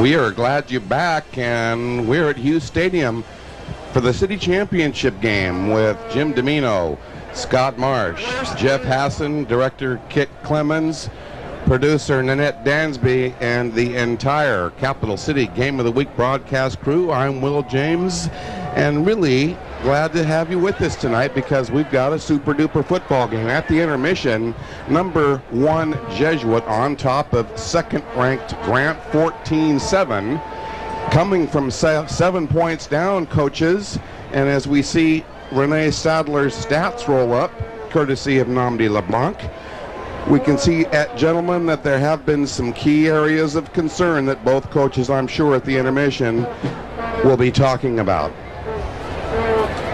Jim, we have to look at the, that's 11 first downs for Jesuit High School. They dominated with not just outstanding run game, but their usage of the clock, as you mentioned, very key in that first half of play. Well, it certainly was, particularly in the second quarter when Grant only had the ball 3 minutes and 13 seconds of the whole quarter. And, you know, once again, to reiterate, Grant didn't have the football, and, of course, their inability to score without the football is important. I think that Coach Carmazzi would have liked to have had 3 or 7 points more if he had to do it over again. But, you know, the decision by Elfman in the corner was one thing, but we forgot one thing prior to that. They got in a hole because they had completed the pass to Kelly Miko for the first down, but they had a penalty against them that hurt them. Well, you saw there the most glaring stat to me was the total yards. You saw that Jesuit had 210 yards to Grant's 88. Let's toss those stats up again if we could, Renee, with Jesuit showing 11 first downs. Thank you, sweetheart. And Jeff, you're saying a very key point here. The total yards conspicuous, but as Jim mentioned throughout the first 24 minutes, time of possession significant. Well, that's correct. You know, the time of possession will equate to total yards, as you see there. Both teams have 2 turnovers, but to me, you know, the Jesuit Marauders are winning the battle up front, and that's what's given them that time of possession. And you know, in terms of points, you know, we're looking at a close ball game. So wouldn't you agree, Jim, that right there that Jesuit interception would have cost them the minimum of 3 points? So we could be seeing Jesuit up 17-7 minimum, and possibly 21-7. I agree with you. I think Coach Albergini and the Pacers are fortunate right now, and they need more big plays. And if they don't start protecting quarterback O'Brien, to me, they haven't gone back to the inside running game that was effective with Carthen and Watson going up the middle early in the football game. They've pretty much stopped doing that. There's no reason for them to abandon their game plan. They're only 7 down. Yeah, you're correct. But you mentioned it earlier, you know, in the second quarter they did not have the ball very much, so they were in a position where they needed to run a 2-minute offense, and so that was conducive more to passing. And you saw there, right there before half, that drop pass by Grant was crucial. And then the interception at the end of the half also cut out some potential points by Grant. So, you know, Coach Albergini, he always has his team prepared. He's got them in, they've been in this position before, and you can bet that he's got them fired up at halftime. Fired up indeed, and they've come out now. The Pacers, the first of the 2 squads out the tunnel, and our Scott Marsh is intercepting Grant High veteran head coach Mike Albergini. Kevin's alongside, and at the proper moment we'll bounce down to field level. And Scott Marsh, how's it going, Pally? All right, thank you very much, Will. Down here with Mike Albergini, and Coach, after 24 minutes, down by 7, a couple of missed opportunities on a missed pass, and one defensively that might have been turned back also. Your thoughts about the first half? Well, I mean, it gets down to, you know, we've made a few things to hurt ourselves. It's about making plays in big games, and we haven't done that yet. We're playing better now, and I think at first we came out a little too emotional. We made a lot of bad plays, so you know, you have to credit them. They're playing well also. It just comes down to making some big plays the second half, and I think we're settled down now. I think the second half, you know, if we're going to do it, we're just going to make plays, and that's the only way to make this. Our defense has to play bigger. Coach, good luck in the second half. Thank you very much. All right, let's go back up to you, Will.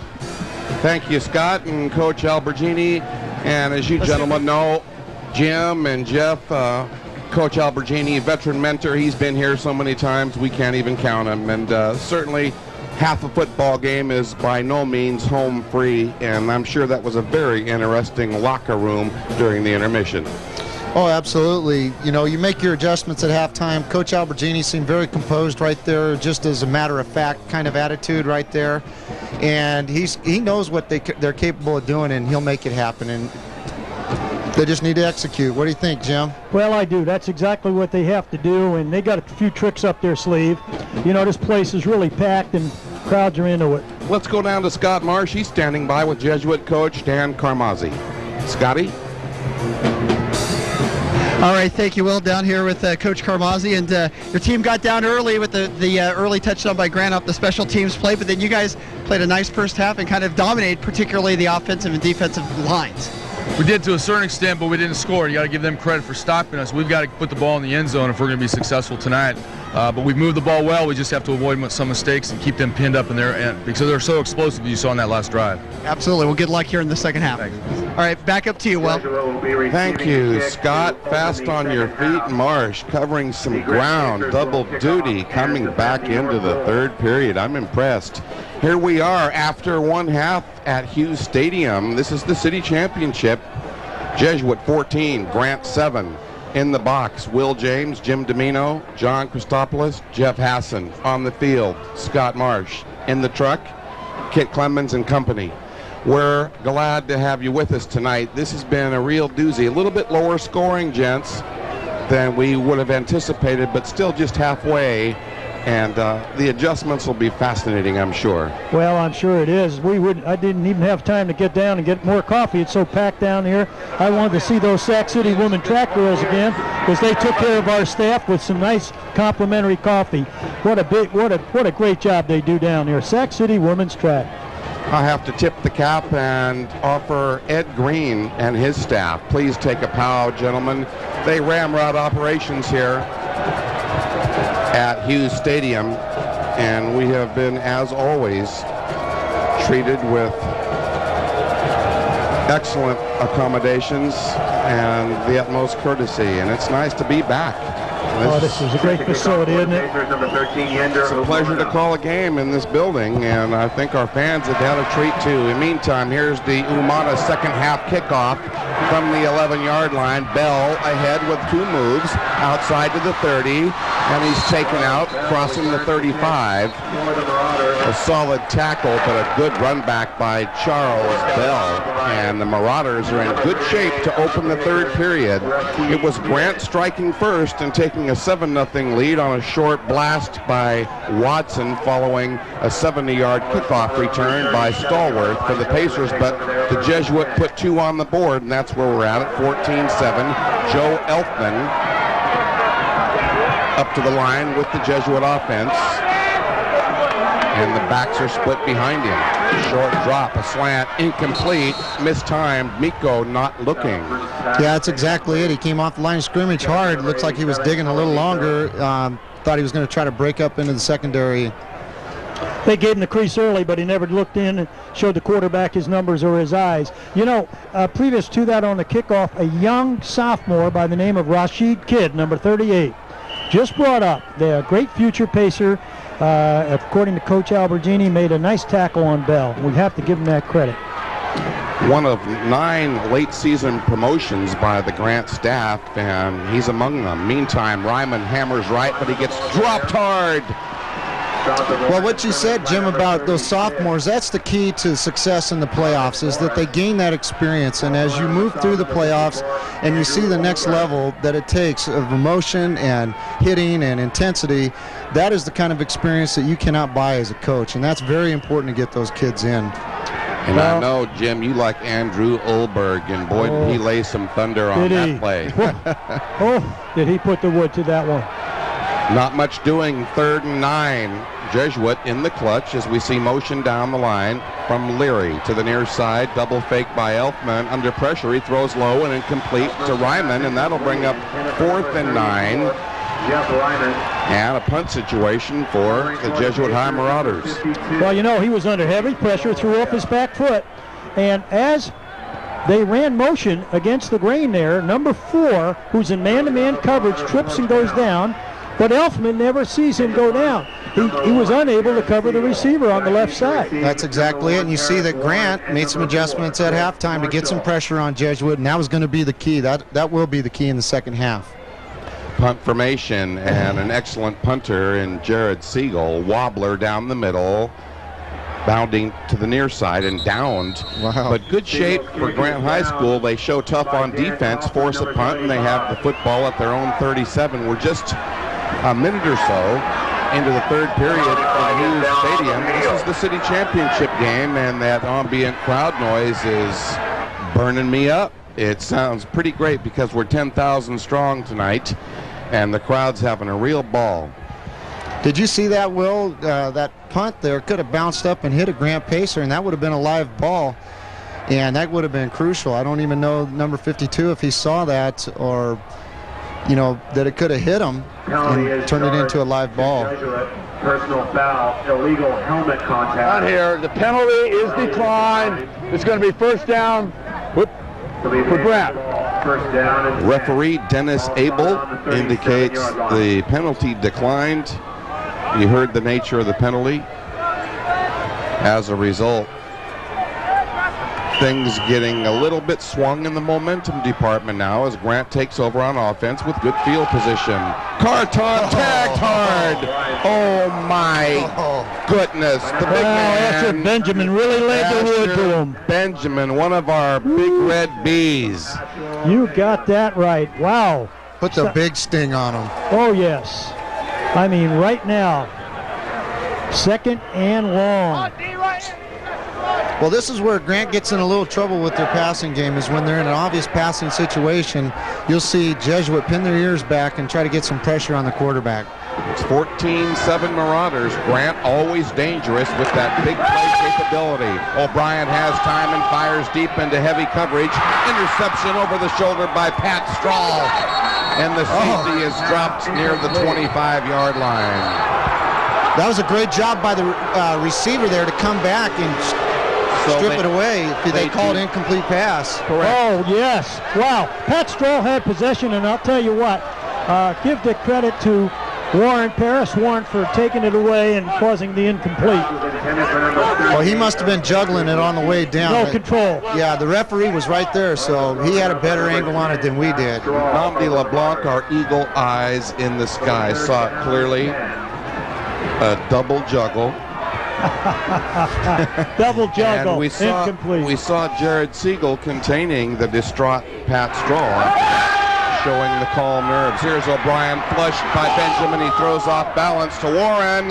Here's a jumping catch near the Jesuit High School 35-yard line. Athleticism to the maximum. He beats Mark Rodriguez to the football with a high leap, and that was a clutch hookup right there. Big time. Get the ball up, and he out-jumps people like it's a jump ball, like he's catching a rebound on a basketball court. Excellent call. 30-yard gain right there, man. 14-7. Grant trailing, but on the move. A big first down. The football just outside the Jesuit 35. Watson works left. Bunfield tags him, but not before about a 4-yard bite. Richard Watson. Well, Bunfield did a great job there. Yes, he certainly did, but we'll flash you back for an apparent replay. And let's take a look at the previous play. Now he decides to evade, flushes the pocket, throws the ball downfield nice and high, and there you see Paris Warren using his athletic ability to out-jump the receiver. Very well done. 2nd and 6 after gain of 4. The Grant Pacers in the I formation. O'Brien fires a breakup and near interception as that time Mark Rodriguez up to the challenge, playing Warren tight against a bigger man, had the breakup. Well, both the safety broke to the football. Rodriguez was all over him, and he forced the ball again. He can pump and go to the fade on that and get max protection, and I think you're going to see Grant go to the pump and the fade. You got that. They did that last week in order to did a stop and go and hooked up for a touchdown last week. I saw that at Johnson High School. Key down for the Pacers, but probably in 4-down territory. O'Brien gets some pressure over the middle. He's got a man in Stallworth with 10-5. Touchdown Pacers as O'Brien scores on top from 36 yards out on the slant, and Stallworth didn't get touched on that. 36 and a Pacer touchdown, and that wows the crowd. Big speed, big time, big Pacers. Well executed. He ran the post, and I'll tell you what, he caught the ball in a dead run and just turned on the juice in the end zone. Well, very well done. They protected the quarterback real well. Hit him in stride. Special teams in this scenario not among the Pacers' strongest suits. Umana, a veteran kicker, has converted many times. Not much in the field goal department, but then again, the Pacers really haven't needed it. Well, we might see something critical coming up here. If is this call against Jesuit here, they could go for 2 here, and that would put an interesting slant on this ball game. But well, they're bringing the run offense back in. Here it is. You got it. And you know. Well, you know, last week, Jim, Johnson blocked about 3 PATs, 2 or 3 PATs, and you're seeing a 2-point conversion right here. Big call by Coach Albergini. Stallworth left and Warren right, with Wallace slotted at the goal line, and he's in there. Wow, I like that call. I like that call a lot. Well, I really do, because they take Byron Wallace, who normally plays wide receiver, put him in the backfield, and still run the football. And you know, you'd think if they're going to run the football, they're going to bring Watson in. Grant Pacers 15, Jesuit Marauders 14. Kit has a replay for us. Let's go. All right. There you go. You're right in the end zone. You're like playing linebacker. Watch this. Oh, this is the pass to Stallworth. Right on the money on a quick post. Hits him on the money for the 6. Oh, Kit. Oh, Kit. Beautiful shot. Yeah, that is. That was a beautiful shot. You ought to quit it. Okay, they go for 2, Jim. A big call at the goal line. Here we go. They give it to Wallace inside, who's known for his pass catching ability, not for his running ability. He took a little jab step to the right and cut it back. And he stayed very low. I tell you, my hat goes off to Coach Albergini in a call like that, because he had to get that team on to the field and execute that play, and it was well done. They go up 15-14 with 9:06 in this third quarter. A short kickoff to the 16, and Bell takes a hard shot but spins across the 25. So 2 big plays by the Pacers, 2 big replays from the truck in the clutch from Hughes Stadium, and it's 15-14 Grant, and oh my goodness, this game is swung again early here in the third. Yeah, you gotta like this. Okay, let's see if Jesuit can respond here. A big 2-point play, but here's Bell off the right side. He breaks the tackle and spins. Oh, loose football, and the Pacers have it. Oh, they're in a frenzy over there, Will. The Pacers, number 25, Spencer Noah. They are in a frenzy. The crowd erupting on the visiting side of Hughes Stadium. The Grant High faithful exploding after the last minute or so. We'll take another look as Bell works right. There you see him hit, drop the football. You got to protect the football. Number 25 picks up the loose ball, advances it up the field. That's the rookie that just got promoted, Spencer Noah, starting on the D-line with a big recovery. O'Brien wants to go deep. Warren's there. So's Rodriguez. An alley-oop grab by Paris Warren at the Jesuit 15-yard line. Wow. Oh, what an answer to that question, huh? Twice now, O'Brien has thrown the high strike with 50-50 chance. A 30-yard hookup this time to the leaping Paris Warren. And that combination, like the old Niners alley-oop to R.C. Owens, working big right now. Pacers by 1, threatening. Watson bottled up and dropped by Price. He went to the archives there, Will. R.C. Owens, huh? Yeah, way back. Big jumping ability, the storyline. But Mike J. Luca, a key tackle to stuff that for a 1-yard loss. We're early in the third, in case you've just come across TV 73. Early in the third from Hughes Stadium, it's the city championship. Grant taking the lead and taking the football back on top, 15-14. Jesuit trying to slam the door. Red zone march. O'Brien, a slant, wide open, touchdown, Pacers. Wide open. Nobody on him. A linebacker, the safety was way over. They hit Antoine Williams, the big tight end, right up the crease. And I'll tell you, no, that's a great call. 16 because they haven't gone to him yet. That is a great call. We've seen some big-time calls here in the second half. So Antoine Williams wide open, didn't get touched, and O'Brien laid the soft strike in there. Sweet execution, and the Pacers have a bit of breathing room. PAT. A chippy stumbles home. Yeah, it did. Umana converts, and at the 7:47, nearing midway third, Pacers back on the board, stretching their flimsy lead. They're now on top 22-14, and the truck has another replay for us, gentlemen. Okay, let's take a look at this. Now, you'll see Grant come over the football. O'Brien takes a snap in here. You're going to see it nice and slow-mo. He just takes a quick drop. No one is on the tight end. Kelly Miko kind of chases him a little bit, really, but no linebacker, no safety. He's wide open. A great call by Grant. 2 impressive drives. O'Brien led. The Pacers cash in. Namdi says that one just 4 plays to cover 51 after the previous score of 70 yards in 5 plays. The Grant offense working smoothly, not relying on the big strike, but driving the field and scoring in close. Well, they've been very opportunistic here. And, we said earlier, Jesuit let them off the hook in that second quarter.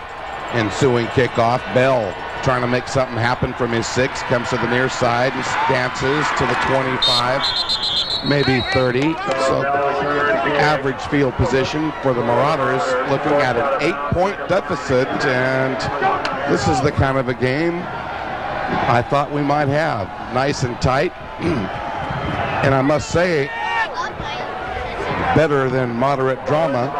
Oh, absolutely. Here in Hughes Stadium tonight. The crowd's kind of rocking, I'd say. Well, let's see if Jesuit can put a march together down the field, avoid the turnovers and penalties. Marauders trying to crank it up. Left side running. Ryman barges for about 5. Cut down shy of the 35, but a good start for the Marauders in this possession, a key possession. Well, once Grant gets worked up into a frenzy like that, they build that momentum and they maintain that high, and it really carries over to the defense. And you saw Jesuit go back to their bread and butter, which was Ryman. And just try to settle it down. And he picks up, close to 5 yards there. So Elfman fires right side hookup. It looks like Leary across the 40, and that looks like enough for a Jesuit first down. And the lanky wide receiver makes them move the stakes. So we're at the 7:04, nearing midway third. Jesuit trying to answer a couple of Grant TDs. They don't have to get it all. Can take a nice sustained drive with high percentage pass plays. The corner was loose then. They're giving them the hitch. They're giving them a 5-8 yard hitch. Take advantage of it. Meantime, Bell, big hole left side, spins at the 45 or so. Limited, but a 3-yard run by Charles Bell at the 6:40, nearing midway third. In case you've just joined us, this has been quite an exciting city championship football game on the Cap City Game of the Week. Well, the Jesuits already got to start thinking about what their 2-point conversion is going to be if they score a touchdown here. So they're going to have to drive the ball down and go for that, too, in order to tie it up. So it puts a lot of pressure on the offense. High formation. Jenks has the motion. On 2nd and 6, Elfman to throw. He's got a man. Perillo wide open with the grab at the 30, and Warren's got him from behind and drops him inside the 15. Wow, what a hookup.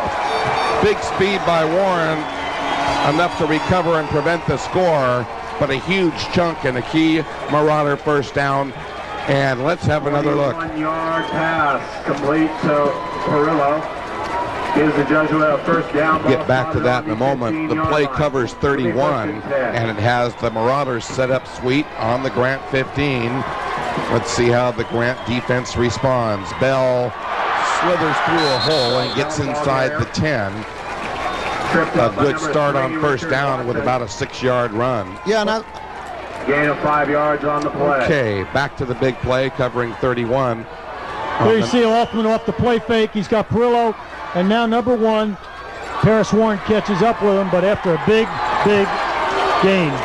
Deep red zone activity by the Marauders. Ryman left side, and bopped hard, shy of the 5.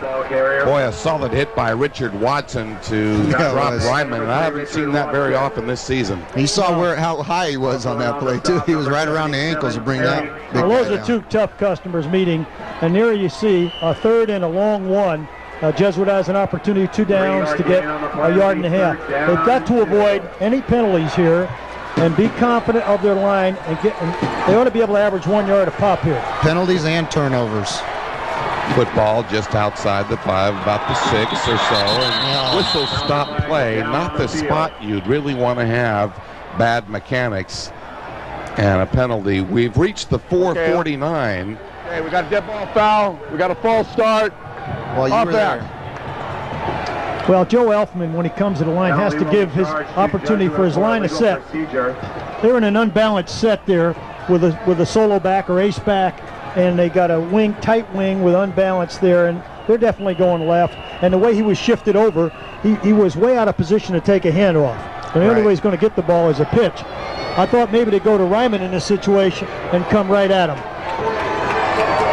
So the Marauders up to the line with 3rd and 7 from the 11. And Elfman fakes it to Ryman, and the give to Bell doesn't get it done. Behind the line of scrimmage. That's a loss, and Grant holds tough. For the Pacers, Andrew Olga. Yeah, that's not too detrimental there if they can convert the field goal here, because they're down by 8. They get the field goal, and then it puts them in a position just to score a touchdown to go ahead. Let's see the kicker ticker. Jared Siegel on the field, and he'll be attempting a field goal from the 19-yard line, so we'll call that a 29-yarder on the season, 4 of 7, and had one off the right upright with big distance in the win over Nevada Union. From the 19, high snap, dropped by Strahl, and Siegel throws on the run. Oh, he's got somebody. Broken up near the 10. Stallworth had the coverage, and it's a busted special team play. Wow. So the Marauders unable to execute on the short-range field goal. It comes at the 3:44, and we'll circle that one in ink. That would have done wonders as far as pulling them within 6-point range, with bearing on the 2-point conversion earlier. So Grant on the attack as they dodge a score. O'Brien has all night to throw deep up the middle for Warren. 2 men are back. Here's a bobble and a breakup as Warren almost out-slickered 3 Marauders at midfield for a acrobatic juggling catch. Incomplete. 2nd down. Well, I'll tell you, give Siegel and Strahl and Bell credit, but they gotta fight Paris Warren with a 3-on-1 ratio all the way. And I'll tell you what, they went for it. Let's take a look at our replay. All right, there's the fake inside. You see Denario dropping back deep, going long to the post, underthrown, and the battle for the ball, and incomplete. Namdi says Stallworth was wide open deep up the field on that. Meantime, O'Brien back to throw and lobs right, and he's got a man, and Watson has a juggling grab outside the 15, about the 17-yard line. Clock stopping at the 3:31, so Grant escapes a field goal opportunity by the Marauders and stays out in front by 8 now as the 3rd period slips away. 2 outstanding ball clubs slugging it out today at Hughes Stadium. This, the section semifinal. This is the championship game of the city, they call it. Twin backs operate behind O'Brien. Movement in the backfield, and that'll probably cost the Pacers. Oh! Wow, what an acrobatic interception by Siegel, and a return inside the 25. Jared Siegel with a one-handed, left-handed, leaping hash mark interception. That's one of the most elegant thefts I've seen this year, maybe the top one. Okay, I don't think that's going to count. We're going to see here. They're counting it, huh?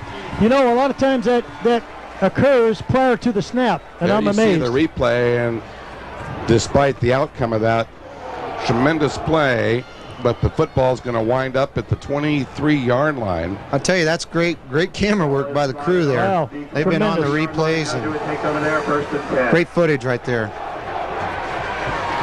Marauders, a big opportunity deep in Grant territory. Elfman rolls into trouble but gets away.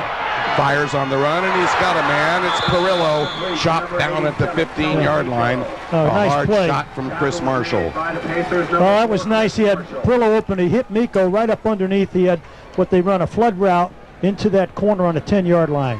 So you're going to see Jesuit mix it up here. And you know, to have the ball in the last series, they had the ball 4 minutes and came away with no points in the last drive. That's a tough way to go, but they're right back in the red zone, knocking on the door as we see double tight end Jacob Stanfill enter the contest. Power plus. Here's Ryman, work ahead for a few near the 10. So gain of 3 or so as the Marauders press on, and the third period continues to slip away from Hughes Stadium. 2:27, momentary stoppage. A crowd of a bit better than 10,000 treated on a chilly evening tonight for the city championship, and this one, jury is still out, guys. Yeah, it is. Anybody's ball game here. Key series for the Marauders. First down, deep in Grant territory. Down the line, Laley. Elfman fakes and fires. He's got Miko. Oh, incomplete. And a flag comes out near the back line of the end zone on the coverage from Chris Stallworth. And we'll wait and see as referee Dennis Abel huddles with our officiating crew. Penalty is charged to the Pacers for defensive pass. All right, here you see Elfman drop back and throw that crossing pattern to Miko, backed up, and boy, I'll tell you what, that's a tough call. Tough call. That was really close. He didn't get his head turned back to the play. If he goes for the football, no penalty. Right. That was the key. He didn't get his head back to the ball. Automatic first down, football parked at the 6-yard line. Hold on to yourselves. We're under 2 minutes in the third. Jesuit down 8. Left side, here's Bell. Popped hard inside the 5. Richard Watson and Marvin Morris did the job. Bell paid the price on that. Yeah, they rang his bell on that play. That's for certain. Well, they did, but he's running hard. That's a big Grant front there. And with 4 yards to go, you think maybe they're going to bang it in with Ryman, but don't be surprised with a short play fake and a delay to Kelly Miko. Good call, Coach. Second down inside the 5 from the I, and Jenks has the motion. Elfman to the side, juggled and grabbed by Miko, but driven out of bounds shy of the goal line. Paris Warren, the Grant coverage. Well, Coach Domino was on to that play. He really called it from the box before it even transpired. Play action pass. Well, they're a little closer now. They've got 2 downs to get 1.5 yards. Well, Coach? Well, who do you think it's going to, huh? Get a little wedge action going here. Okay. Not to get lost in this whole scenario is our friend Don Bixby, and we'll tell you a lot about him as we continue from deep in the red zone. Here's Ryman, blast ahead but shoved back as the Pacers really stuff the run. And you can hear their cheering section erupt on the far side of Hughes Stadium. This has been such a spirited evening tonight because of the crowd support and the quality of play. Right now, 22-14 Grant, but the Marauders slamming on the door deep inside the 5 with just a minute to go here in the third period. See, have they decided they're going to go for it here? They still, I'd like to call...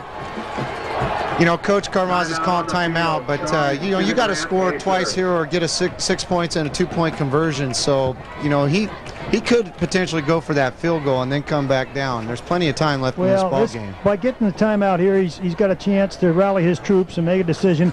That's a long 1.5 yards. Looking at that thing real close-up view, he's got almost 2 yards. Right, and... Let me have it for a second, guys. Don Bixby is the mystery name tonight.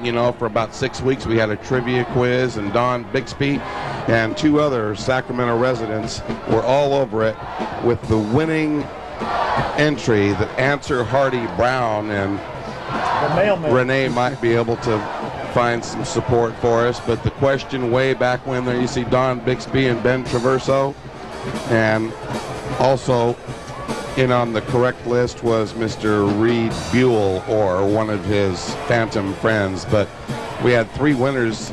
But the question was, who owns the reputation of being considered the absolute most dangerous, hardest hitting football player of all time? We gave 6 clues, and the answer turns up as 49ers linebacker Hardy Brown, who did a bunch of stuff, meaning that we don't have enough time to tell you about all the big hits. So we'll get back to Don Bixby in a moment. Right now, a moment of decision for Jesuit High. Slamming on the door. 4th down for the Marauders. Elfman rolls, chased, fires on the run. Elfman's pass incomplete. Broken up near the goal line, and Perillo comes out of the pack with the pigskin and wants a catch, and he's not going to get it. Number 81, Ryan Perillo. But you know, Lamont Providence, number 8, the outside backer, came from the other side, and boy, he put the heat. He was bearing down on the quarterback, and it forced him to throw a little early. He couldn't even get around the corner. 2-yard line. Let's take another look. This was a key defensive play. Okay, there you see the heat from the backside, a scramble for the ball, and didn't look like anybody had control in there. So Grant dodges the cannonball, but they're backed up inside the 5. Nice replay, and a hard count by O'Brien. Down on the field. Pulls big Asher Benjamin offside by the reaction of the players. And if this is so, Grant will get a little breathing room out of the end zone. Well, what you said about that breathing room is real critical, Will.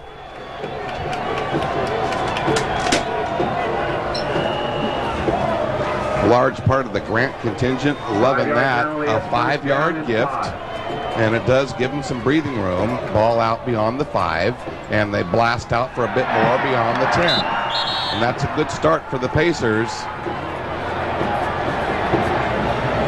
The clock not yet a factor, as we're within 25 seconds or so of the 3rd period. So on 2 big occasions, Jesuit drives deep into the red zone and comes up empty. One on a botched field goal try, and the other just a short time ago on 4th down, unable to throw into the end zone. Well, it seems this quarter that Jesuit's almost been snake bitten. It's very rare that their special teams foul anything up. 10 seconds left. Oh, Pacers run it, and it makes the 15-yard line. It's Carton, and that will close out the 3rd period here from Hughes Stadium. This is the Capital City Game of the Week. This is the City Championship game on Access Sacramento TV 73. Let's thank the underwriters that bring it your way. Athletics Unlimited, the Air Force ROTC, Bleachers on University, and Brinka's Collision Repair Facility, to Dimple Records and Amy Hardware and JR's Texas Barbecue. Mr. Jeff Hassan and New York Life, to the Hiram Johnson West Campus, to Leatherby's, to Skills Athletics, and to the St. Francis High School Friars Club. There's the number to call to find out more about supporting this program and the extension to punch in. Let us go ahead, go down to Scott Marsh if he indeed wants to have us. Let's go, Scotty. What you got? All right, Will, thank you very much. And down here with one of our winners for the trivia question, and Don Bixby. And I guess it's only appropriate that somebody who owns this fantastic 49ers jacket would be able to get the answer to our football trivia question. Yeah, I think so. I came within 1 year of seeing Hardy Brown play. I saw my first 49er game in '57. I think he quit football in '56. So, but I was aware of him. Well, you nailed it, and congratulations. And for your efforts, you have a special early Christmas gift from Access Sacramento. So congratulations, and thanks for participating in our trivia contest. Well, I had a good time. Thank you. All right, let's go back up to you, Will and Jim. Okay, staying with the game, and O'Brien doesn't like the looks of that and pops up and says, I better go ahead and take a timeout here. So it comes prior to the commencement here with no time showing. So let's dance away. We've played 3 apparently, and we'll be back to Hughes Stadium. This is the city championship game. Stay with us. We got more to come, a lot more to come. This is the Capital City Game of the Week.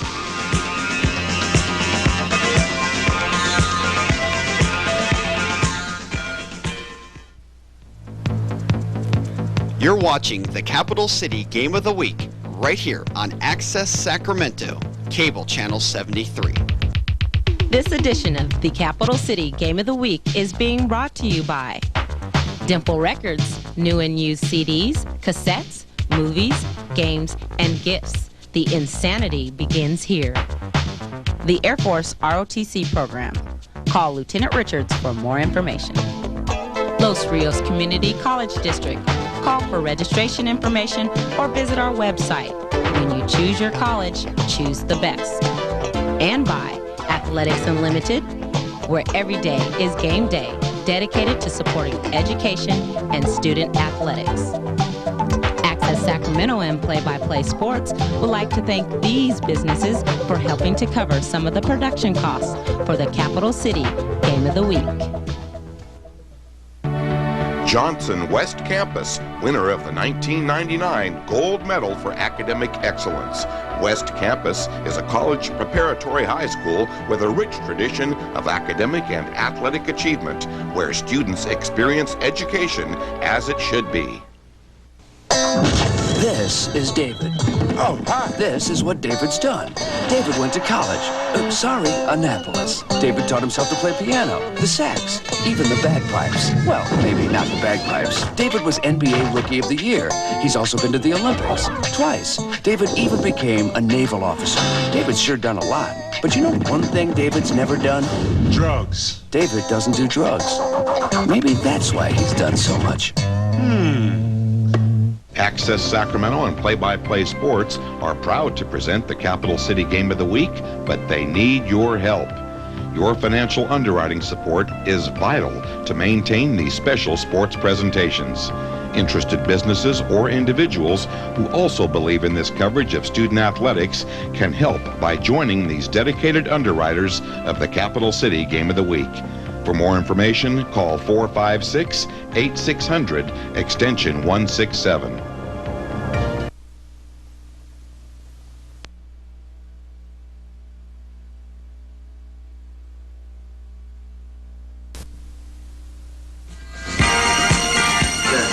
Thank you for your participation.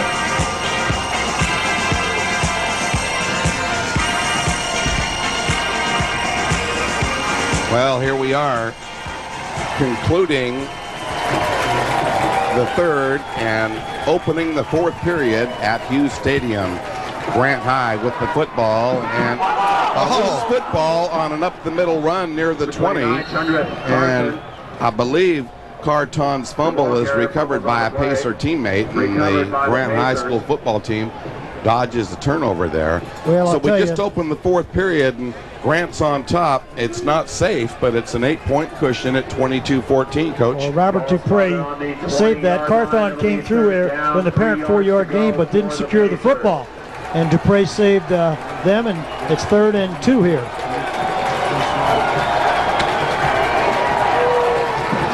O'Brien to throw. He's going up the field for Warren, who leaps high and makes a grab. Wow! Big trouble for Jesuit High School. Breaks a tackle at the 30, another at the 25. Bunfield's after him, and he can't get him. Touchdown Pacers. And a fallen player at the 35. Well, Paris Warren has made some spectacular plays this evening, but that one takes the cake, gentlemen. Well, I'll tell you what, was that a big play or what? I'll tell you, he avoided tacklers, he did it all. He had the halfback turned around out there, went all the way. Well, we're seeing why he was a player of the year for the Capital Athletic League. Look at those fans. They're just going ballistic over there. And rightly so. Umata on for the PAT. It's 28-14 as the Pacers prepare to convert. Spotted clean. And the Cook is in there, so at 11:08, quick striking Grant has its biggest play of the game since the 70-yard kickoff return to begin the game. And that one is run directly into the end zone by Paris Warren. No, Kit, you have been sending us the best stuff, and this might be the best of the best. Okay, Here's there the you play. see a 3rd and short. He drops back, takes a 5-step drop, goes deep. Number 10 gets turned around, and of course he takes the ball up inside. 10 misses him, another miss. The 44 chases Billy Bunfull, and it's too late, and he's in the end zone. And there was a chance there that a little better tackling. I'm going to give a lot of credit to Paris Warren being the athlete he is, but bad tackling didn't hurt. Sensational individual play. O'Brien has been putting the ball in the vicinity, and Paris Warren has been going up and getting it, and he knows what to do with it when he gets hold of it. He has been taking care of the rock tonight, that's for sure, Will.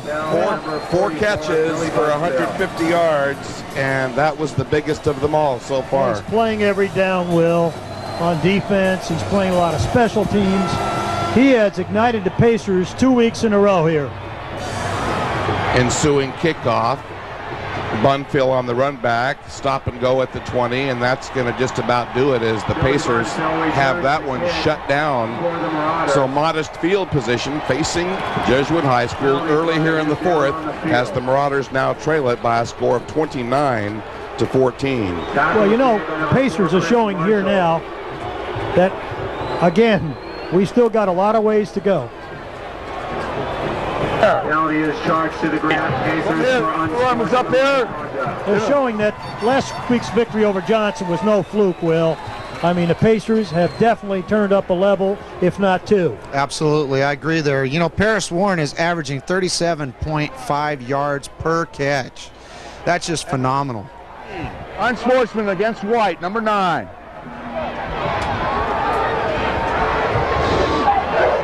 Well, we haven't had much of that tonight. In fact, I've seen lots of respect. Dead ball foul, unsportsmanlike. The defense, 15 yards, first down. He did this slashing thing. A rare flare-up, and it cost the Pacers the mark-off back outside the Grant 35, or the Jesuit 35, I should say. So at 10:58, work is clearly cut out for the Marauders, top rated in the area, 12-0. Elfman pump fake, looks to a secondary man and swings it to Miko. Big yardage across midfield, and there's a Jesuit fumble. And a fumble recovery by Chris Marshall. Turnovers have really been devastating.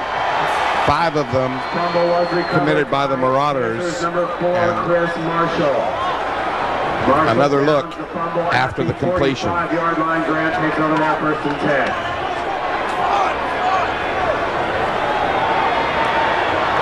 10. Grant playing with confidence and with fire. They're in charge, controlling it 29-14 at the 10:47, and in full command of this football game. Let's see what they do with it from the 45. Watson works right, break a couple tackles to the 50-45, cuts inside, and finally Siegel trips him up, cutting inside the 40. Big play, Richard Watson. I tell you, I get so excited on big hits and hard runs. Well, I'll tell you, he does run hard. He's a young junior. He had a block last year, didn't get a chance to carry the football very often, and he's Coach Albergini has such confidence in him. He's been made captain of the team. He's a two-way starter with another year to play. Showing his leadership right here. Pacers on the attack and in charge. They work Watson left this time, and he barrels forward and staggers for extra yardage and gets inside the Marauder 35. Pacers really turning it up. They've been peaking the last few weeks, and tonight playing very composed despite a couple first half turnovers. They've made the most of their opportunities and really had some big plays as a team and individually, in the case of Paris Warren, for instance. Up the middle running, Watson again with 3 straight carries, shy of the 30. Jesuit grudging there and bringing up a 3rd down. Well, you remember we saw the statistic at half about time of possession, and now the time of possession is becoming critical. The tables have turned, and Grant is now needing this time of possession to burn the clock down and preserve their lead, their 15-point lead. So yeah, you'll see them running the ball quite a bit. You got a third down here. There's no need to put it up and stop the clock.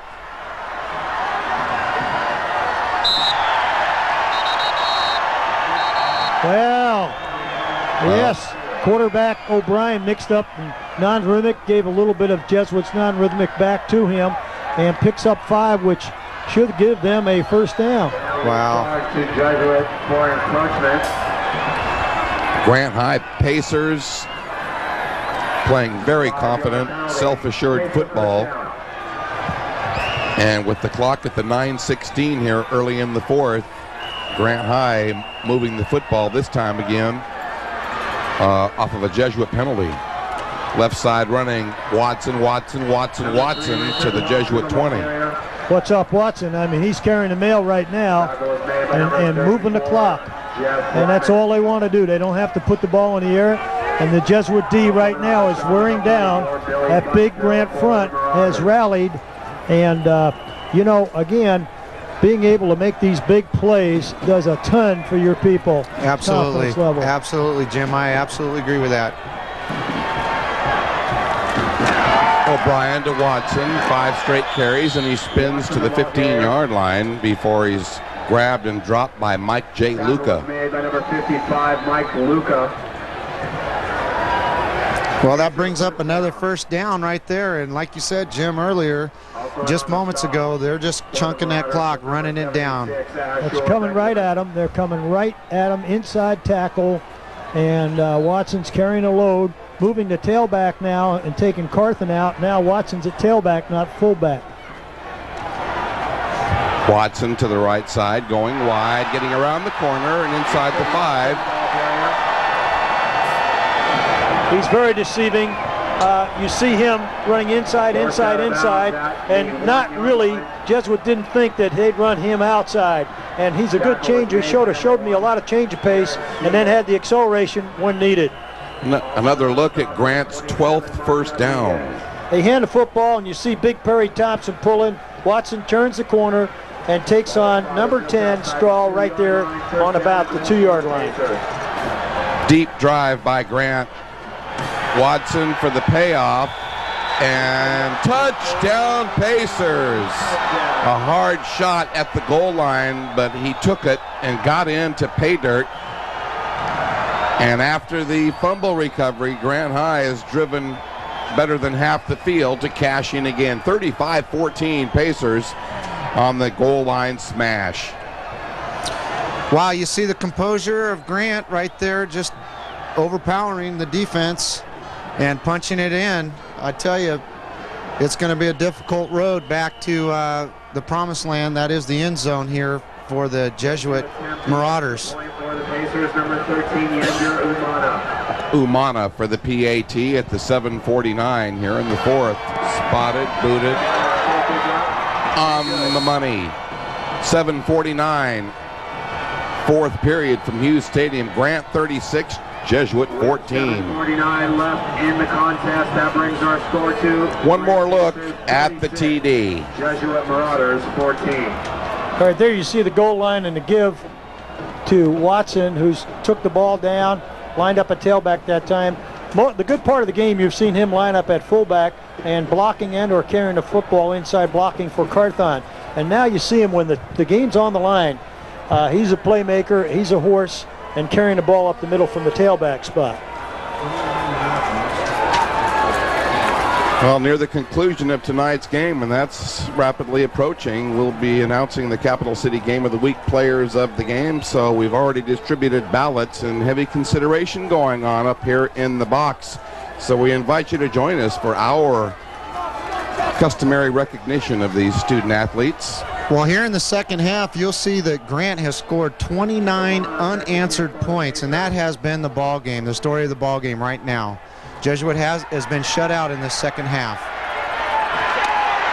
Billy Bunfill across the 20 and nearly makes the 25, takes a couple of hits, and that's where Jesuit High School will open shop here as we near midway fourth. Well, as you mentioned, Coach, that Grant has taken a page out of the Jesuit playbook, where Jesuit has dominated the second half almost all season long. And here they come in and score 29 unanswered points in the second half, 15 in the third quarter, and thus far 14 in this quarter. Wow. That's almost unheard of. That is. Elfman fires on a slant up to get it. It's Bell. He wriggles across the 30 to about the 32 or 3, pickup of about 7. Good start for the Marauders, but just 7.5 minutes remaining in this game. 36-14 Grant. And some other key points, Jim, in regards to that comment you just made was the fact that Jesuit had 2 opportunities to score in the red zone and walked away with no points whatsoever.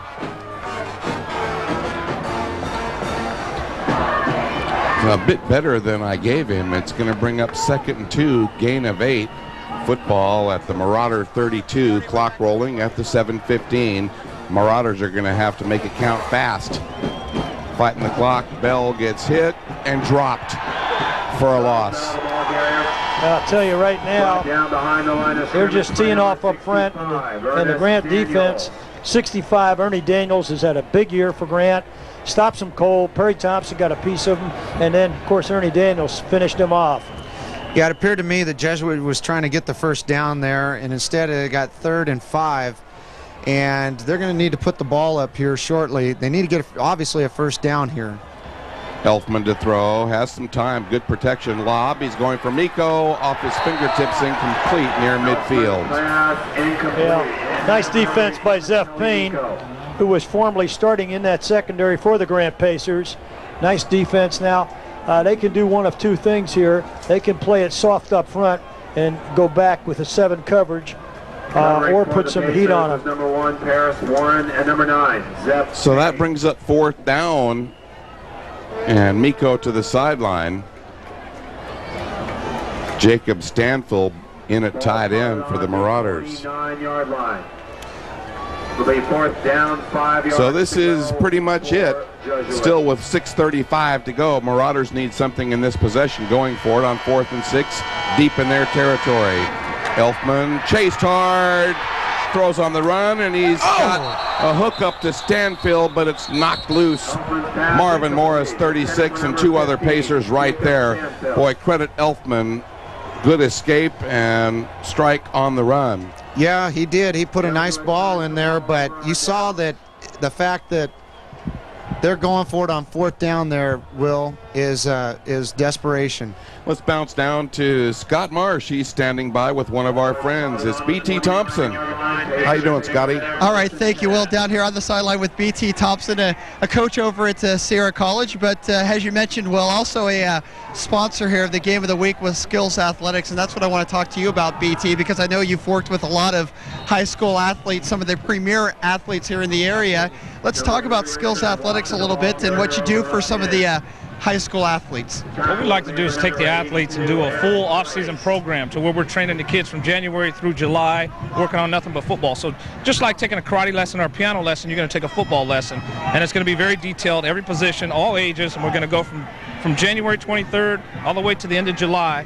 And very successful with the program. Got about 52 kids playing major college football, 1AA, Division II, III, NAIA, and the works. Right, well, I noticed on your list includes the likes of like a Randy Fasani, who of course is with Stanford now, the fine quarterback out of Del Oro, and as you said, the list goes on and on and on, and we appreciate your sponsorship here at the Game of the Week, and hopefully a lot of kids will take advantage of the great opportunity that you present them. Looks like we're going to have another successful offseason as far as training. We welcome everybody out, all different ages, and we're happy that we can be a part of the program here. Well, thanks a lot again, and good luck at Sierra College for the remainder. Thanks for having us. All right, let's go back up to you, Will.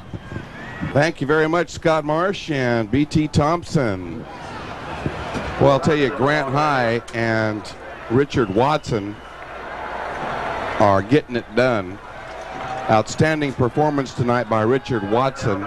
Didn't break any big plays and didn't need to have a standout performance this evening on both sides of the football. We're under 5 minutes to go with Grant protecting a 36-14 lead. in the city championship game tonight at Hughes Stadium, and it has been a tremendous second half by Grant High. Watson a big part of that, but it's been total team effort, Coach Hassan. They've had a number of players rise to the occasion and stand out.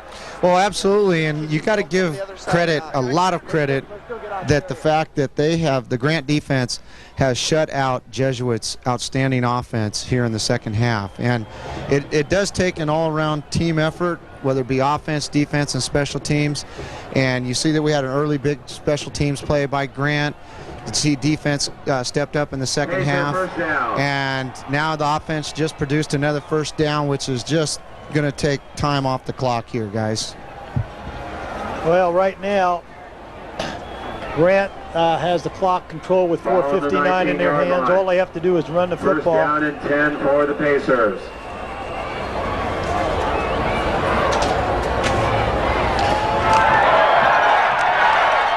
They continue to run the football. Carry near the 10. The clock rolls at the 4:45. Number 44, Billy Bunfield. Also in on the stop. Number 10, Pat Strahl. Grant High started the scoring tonight and didn't wait long. Chris Stallworth, a 70-yard kickoff return to get them cooking in a 7-0 lead, but Jesuit answered with a pair of scores and a 14-7 lead, but that's been it for Big Red. That carry inside the 5 as Grant just won't let go. Well, you notice that Jesuit's defensive line is actually getting rolled backwards at this point in the game, and the offensive line of Grant seems to be dominating at this point, and that's just the sheer enthusiasm and excitement of the offense, knowing that if they punch it in here, it's pretty much over. So, well, yeah, it's just Grant just took over this football game. From the 5, Watson carries. Bunfield has him, and he drops him near the 2 or 3 at the 4-minute mark. Grant using the run game to plow forward. And we have the necessary details. I see producer Nanette Dansby up here in the box getting some key information that we'll be relaying down the line to Renee Sadler. I believe it too. They're all heroes down there. Loose ball in the end zone. Grant's after it, and they've got 2 players there. Touchdown, Pacers. Covered by number 56. There, it results in 6, and Umana tacks on 1 more. 3:31 left as the Pacers have done the job tonight at Hughes Stadium. The Jesuit High School Marauders have 3:31 left on the clock.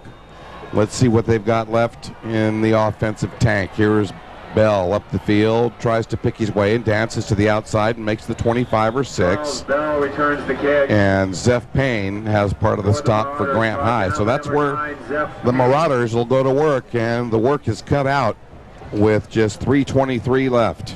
Well, I see now Coach Carmazzi has some clean jerseys in there mixed with his group, Kick is returned just outside the 25-yard line. he's mixing it up with a number of clean people in there. Yeah, and we're going to see Jesuit try to throw the ball here. They have 3 timeouts left, but the lead is pretty much insurmountable at this point. Backs are split behind Elfman. Marauders fighting to the end. Fire left side, overthrown. Elfman's pass incomplete. At midfield, trying to hit Tony Jenks on the dead run. Good coverage after him, so let's bounce our attention down to the sidelines and our pal Scott Marsh. How you doing? Well, thank you very much. Down here along the Grant sideline with a very special alumni of Grant High School. Of course, we're talking about the Big O, Ontario Smith, and you've got to be enjoying what you're watching tonight. Grant with a monster second half. Oh, yeah, they just came out. Guys was fired up. I went in the locker room at halftime, tried to see what I could put in their heads, and I talked to them, and they said everything was going to be all right coming out in the second half, and they just proved it to me. Does it make you a little bit jealous just in the fact that your last 2 years here at Grant, of course, some great Elk Grove teams taking it down. You didn't get that elusive city championship, but certainly this team getting it here tonight. It make you a little bit wanting to suit up in the Grant uniform one more time? Oh, yeah, I knew from the get-go when I came out I was going to want to suit up, but now it ain't really jealousy from me. It's like I'm really cheering them on tonight, and they're going to take this game, the city championship. This is really a big game because it's something that I wanted to play in last year, and I really didn't get that opportunity, so I'm really just cheering them on tonight. And of course, now you're at Tennessee and getting limited playing time there, but you had a big game, 84 yards your last time out, and of course Tennessee going to the Fiesta Bowl, so you've got to be kind of excited. You and Dante Stallworth both got to be excited about getting to play on New Year's Day. Oh yeah, getting to play on New Year's Day, just being in the bowl game, period. First collegiate bowl game, and just real excited. And I just feel like if I get the ball in the game, I'm just going to go the distance. Absolutely. Well, thanks, Ontario. Looks like you certainly have grown a couple inches. You sprouted past me in the offseason and certainly put on some weight as well. It's great to see you being so successful down in Tennessee. Thank you. All right, let's go back up to you, Will and Jim. Thank you very much, Scott. Well, there's a confident young man, Jeff. Well, I tell you, last year we had to face Ontario in the first round of the playoffs, and we went in 7-7, tied up at halftime. And that young man right there who signed a Division I full ride scholarship to Tennessee took over the game in the second half, almost single-handedly.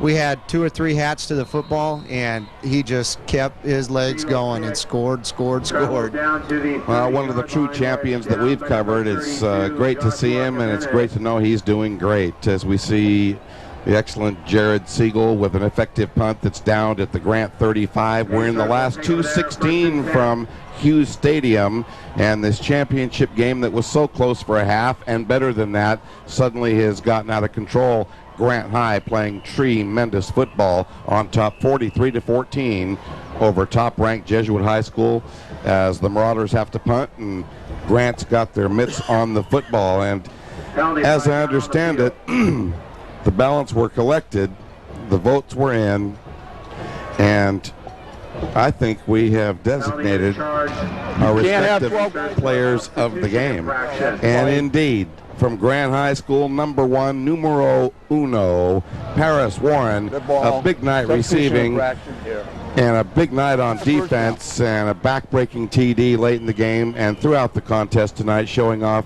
fantastic basketball-like leaping ability above the undersized Jesuit DBs. And for Jesuit High School, the sensational Charles Bell playing hard all night tonight to cap a sensational career and a great senior season at Jesuit High School. So tonight, Paris Warren of Grant Union High School and Charles Bell of Jesuit High School are Capital City Game of the Week players of the game. No, it's amazing. As we're at the end of the game, and it's obviously the outcome is decided, but Chundras Carthon, number 29, one of the smallest guys on the field, is still running as hard as he can. And I might point out for you people, as you look down the middle of that lineup, they say in sports you better be solid down the middle, but going from center, Wolford through O'Brien to Watson to Carthon, they're all juniors. Oh my gosh, well there's the experience, the playoff experience. It's going to help Grant. Great future for the Pacers. This will give us a chance with the timeout to let you know that coming up in 1 week's time, we'll be in Stockton at UOP, and we'll have the sectional championship football game. The same Grant Union High School Pacers to journey south and face the undetermined winner at this point, and that'll be quite a ball game at Stagg Memorial Stadium. So we invite you to join us for that one in 1 week's time. As usual, TV 73, Access Sacramento, the game of the week. And also, I want to splash our honor roll all-stars in here again and get some academics taken care of, because we always like to salute academic excellence, and we have had some tremendous scholar athletes appearing on the game of the week throughout the season. Grant keeps it on the ground, and that run is shoved back for no gain. From Grant Union High School, Patrick Esposito, the junior, he'll be back. He's among the underclassmen you spoke of, 3.85, and Justin Williams anchoring both lines, 3.65. And from Jesuit High School, junior Tony Jenks, 3.92. Jeff Ryman, so prominent, 3.61. These gentlemen take a bow. Tremendous work with the academics. We're proud of you. Very much so. You know, Steve Kenyon had mentioned in the paper today about the X Factor, and you know, after seeing that interview by Scott Marsh with Ontario Smith, that X Factor, I think him going into that halftime and spurring on his alma mater, I think that may have been a big-time boost for Grant as they came out and just scored and shut out Jesuit in the second half. So I think, believe it or not, with him being gone, Ontario Smith being the X Factor again. I think you couldn't be more right. Without knowing for sure, I'd guess that there could be no other explanation for that. I mean, that surge, with all due respect to Coach Albergini and the Grant Ball Club, and that was a prolific surge that was generated by some kind of force, whether collective team, rejuvenation, or, like you say, the awesome presence of their recently departed superstar. And there you see Mike Albergini up along that Grant sideline, and Ontario Smith injecting some halftime infusion of winning football attitude. Well, in the playoffs, it takes a lot of intensity and emotion, and a lot of times a game can be won when two evenly matched teams go against each other just based on emotion and intensity. And we saw that Grant picked it up as they did in the first round against Johnson last week. There's a Grant punt, nearly blocked, but O'Brien gets it off nicely. Bunfill right there, and a hard shot at the 40. And Jason August, number 20, took a full blast. Number 59, Justin Williams. Hello. Justin Williams, big hit on Jason August. 255-pound senior. Justin Williams. Getting down the field. Wow. He's getting a big-time hit here with 23 seconds. Well, we talked about Hardy Brown for the last 2 months, and Don Bixby was here tonight with the correct answer, and that was a Hardy Brown-like shot. You got it, Will. So here's Elfman upstairs. He's after Leary and has him for a long hookup inside the Grant 35, a pickup of about 20 in the final 15 seconds of action, clock stopping momentarily as they move the stakes. Well, it's going to be interesting where they put Leary last year. A nice, tall young man, 6'5", supposedly the heir apparent at quarterback, but he's a great receiver. Final 10 seconds. Elfman upstairs again to the sideline, double covered. Warren is there, and a breakup at the goal line. Incomplete. Still 3 ticks left. And the Marauders have one more round to fire, and they'll probably try to bring it to bear on the end zone. Yeah, that's about it. One more shot at the end zone, and I'll tell you, I like the way that the Jesuit Marauders did not just bow their heads. They're remaining in this ball game just to fight and show their sportsmanship and their composure and attitude. And look at Coach Carmazzi cheering on his troops. He had a great year this year.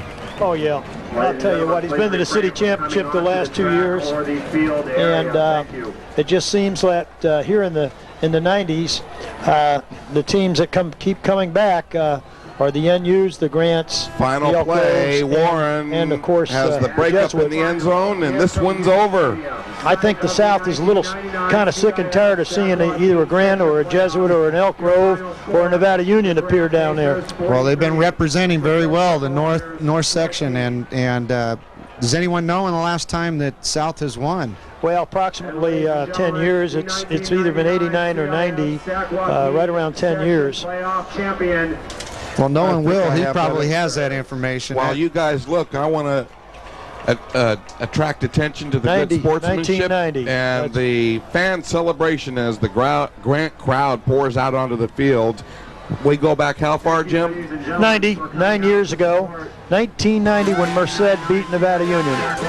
Well, Grant will be making a southerly trip to Stockton, and you can see part of this crowd that cheered their ball club on to victory today. Yeah. It was a heavy matchup with number 1 and number 2, and a dynamic first half, you might say, and Grant putting it all together after the intermission to win this one going away. Our final score, 43-14. Stay with us. A lot more to come.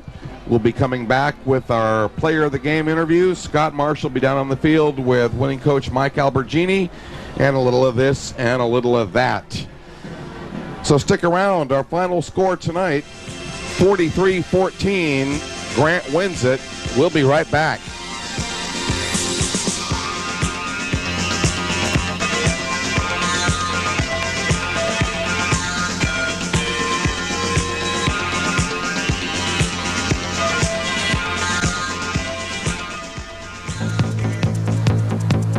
Don't go away. The post-game show for the Capital City Game of the Week is coming up next.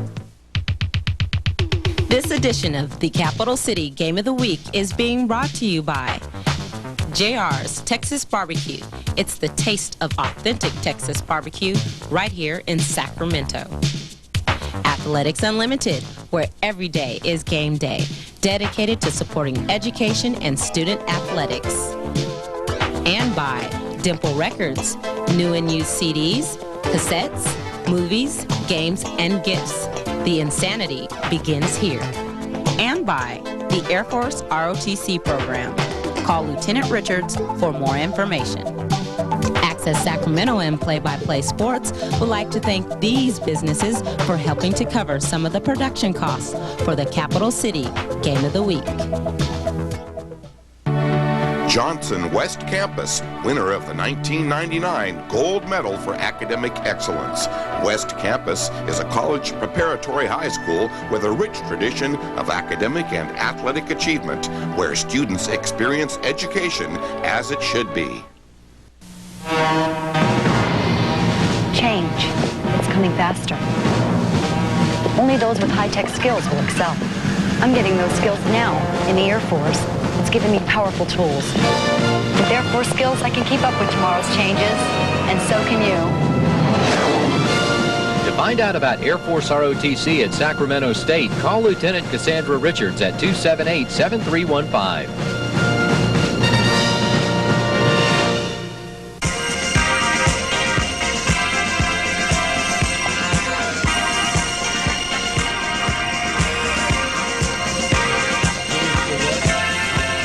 Kit.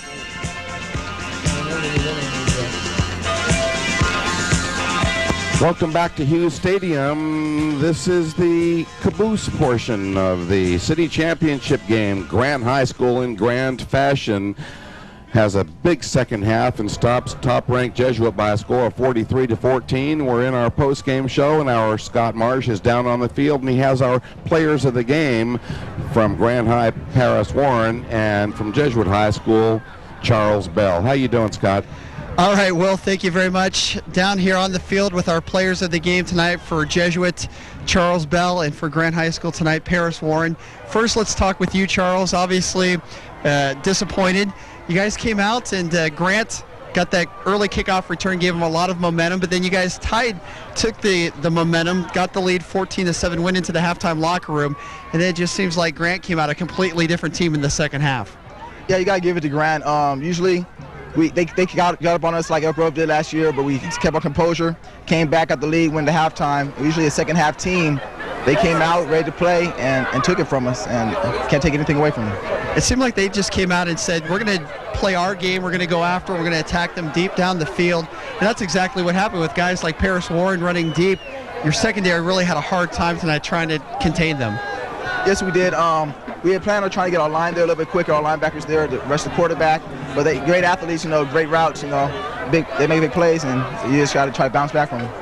Absolutely. Well, you guys, obviously a fantastic year, a little bit bittersweet, second time into the championship game, unable to come home with the city championship, but 12-1 nonetheless. Congratulations on a great game, on a great year, and a great career at Jesuit High School. Thank you. Thank you very much. All right, that's been Charles Bell. Let's turn our attention now over to Paris Warren. And Paris, what an unbelievable game.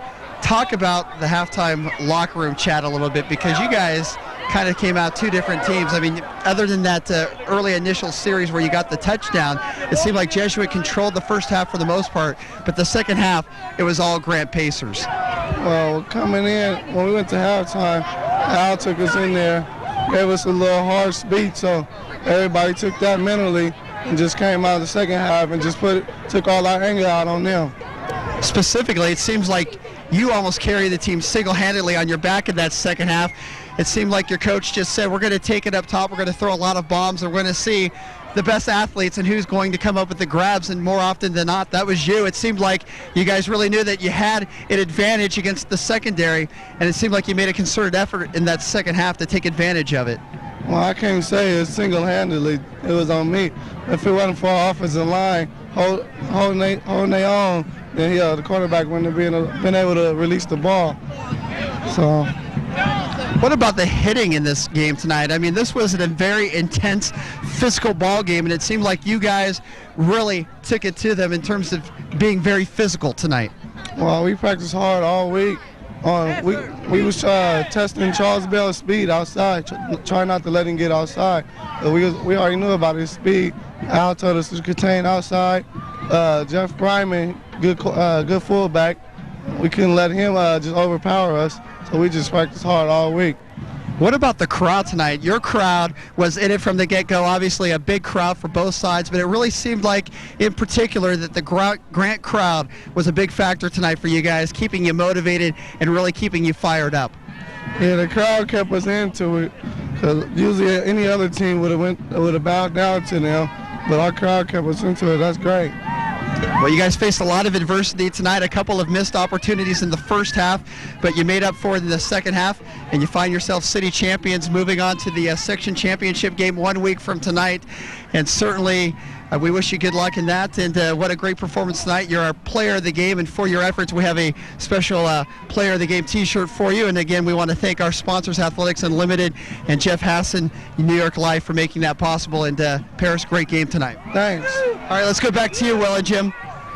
Well, we saw the lights go out on our post-game guest, Paris Warren of Grant High School, also Charles Bell of Jesuit. Thank you very much, Scott Marsh.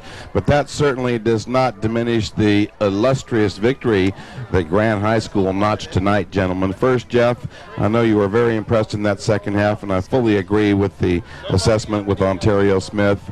Probably major motivation, but Coach Albergini and his staff have to be very, very happy with their performance, particularly against this undefeated 12-0 Jesuit squad that came in so tough as number one. Well, you see that Coach Albergini had his team prepared for tonight, as did Coach Carmazzi. And Coach Albergini, congratulations.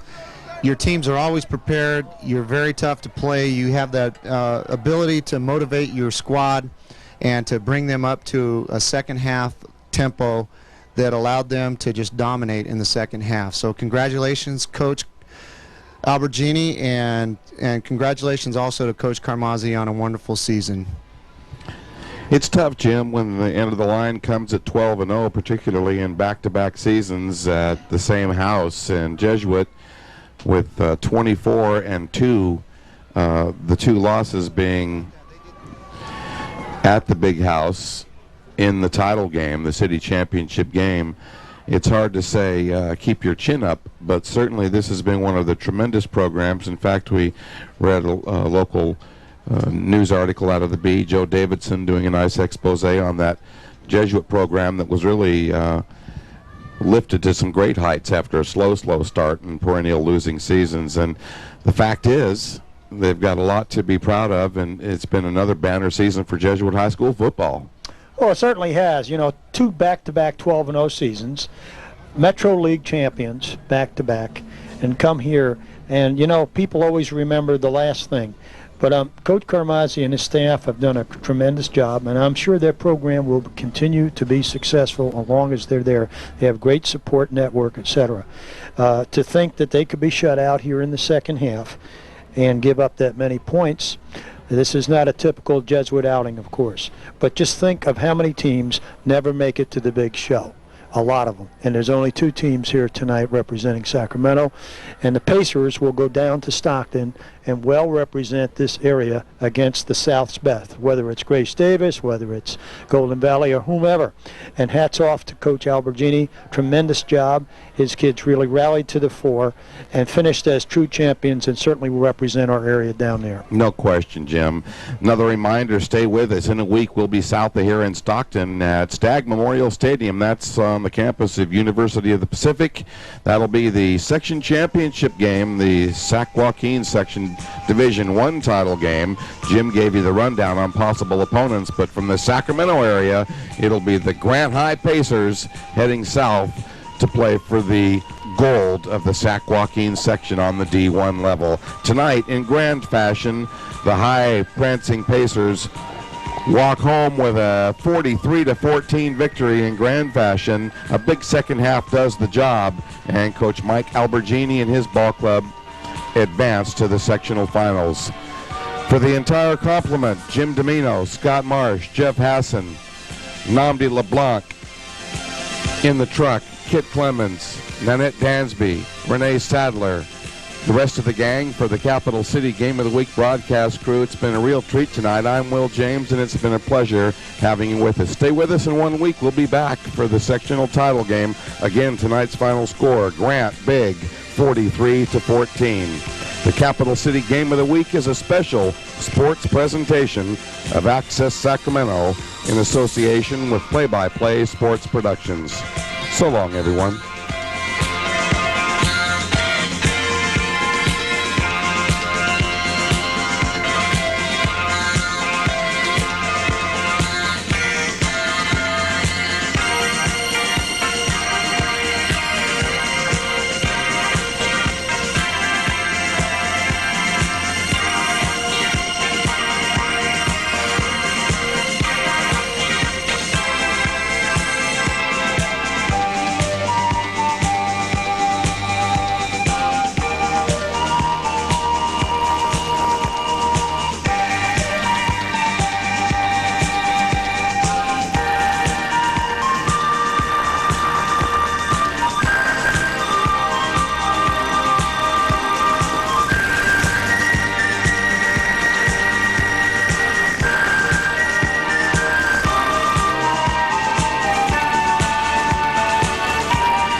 Thanks for watching today's edition of the Capital City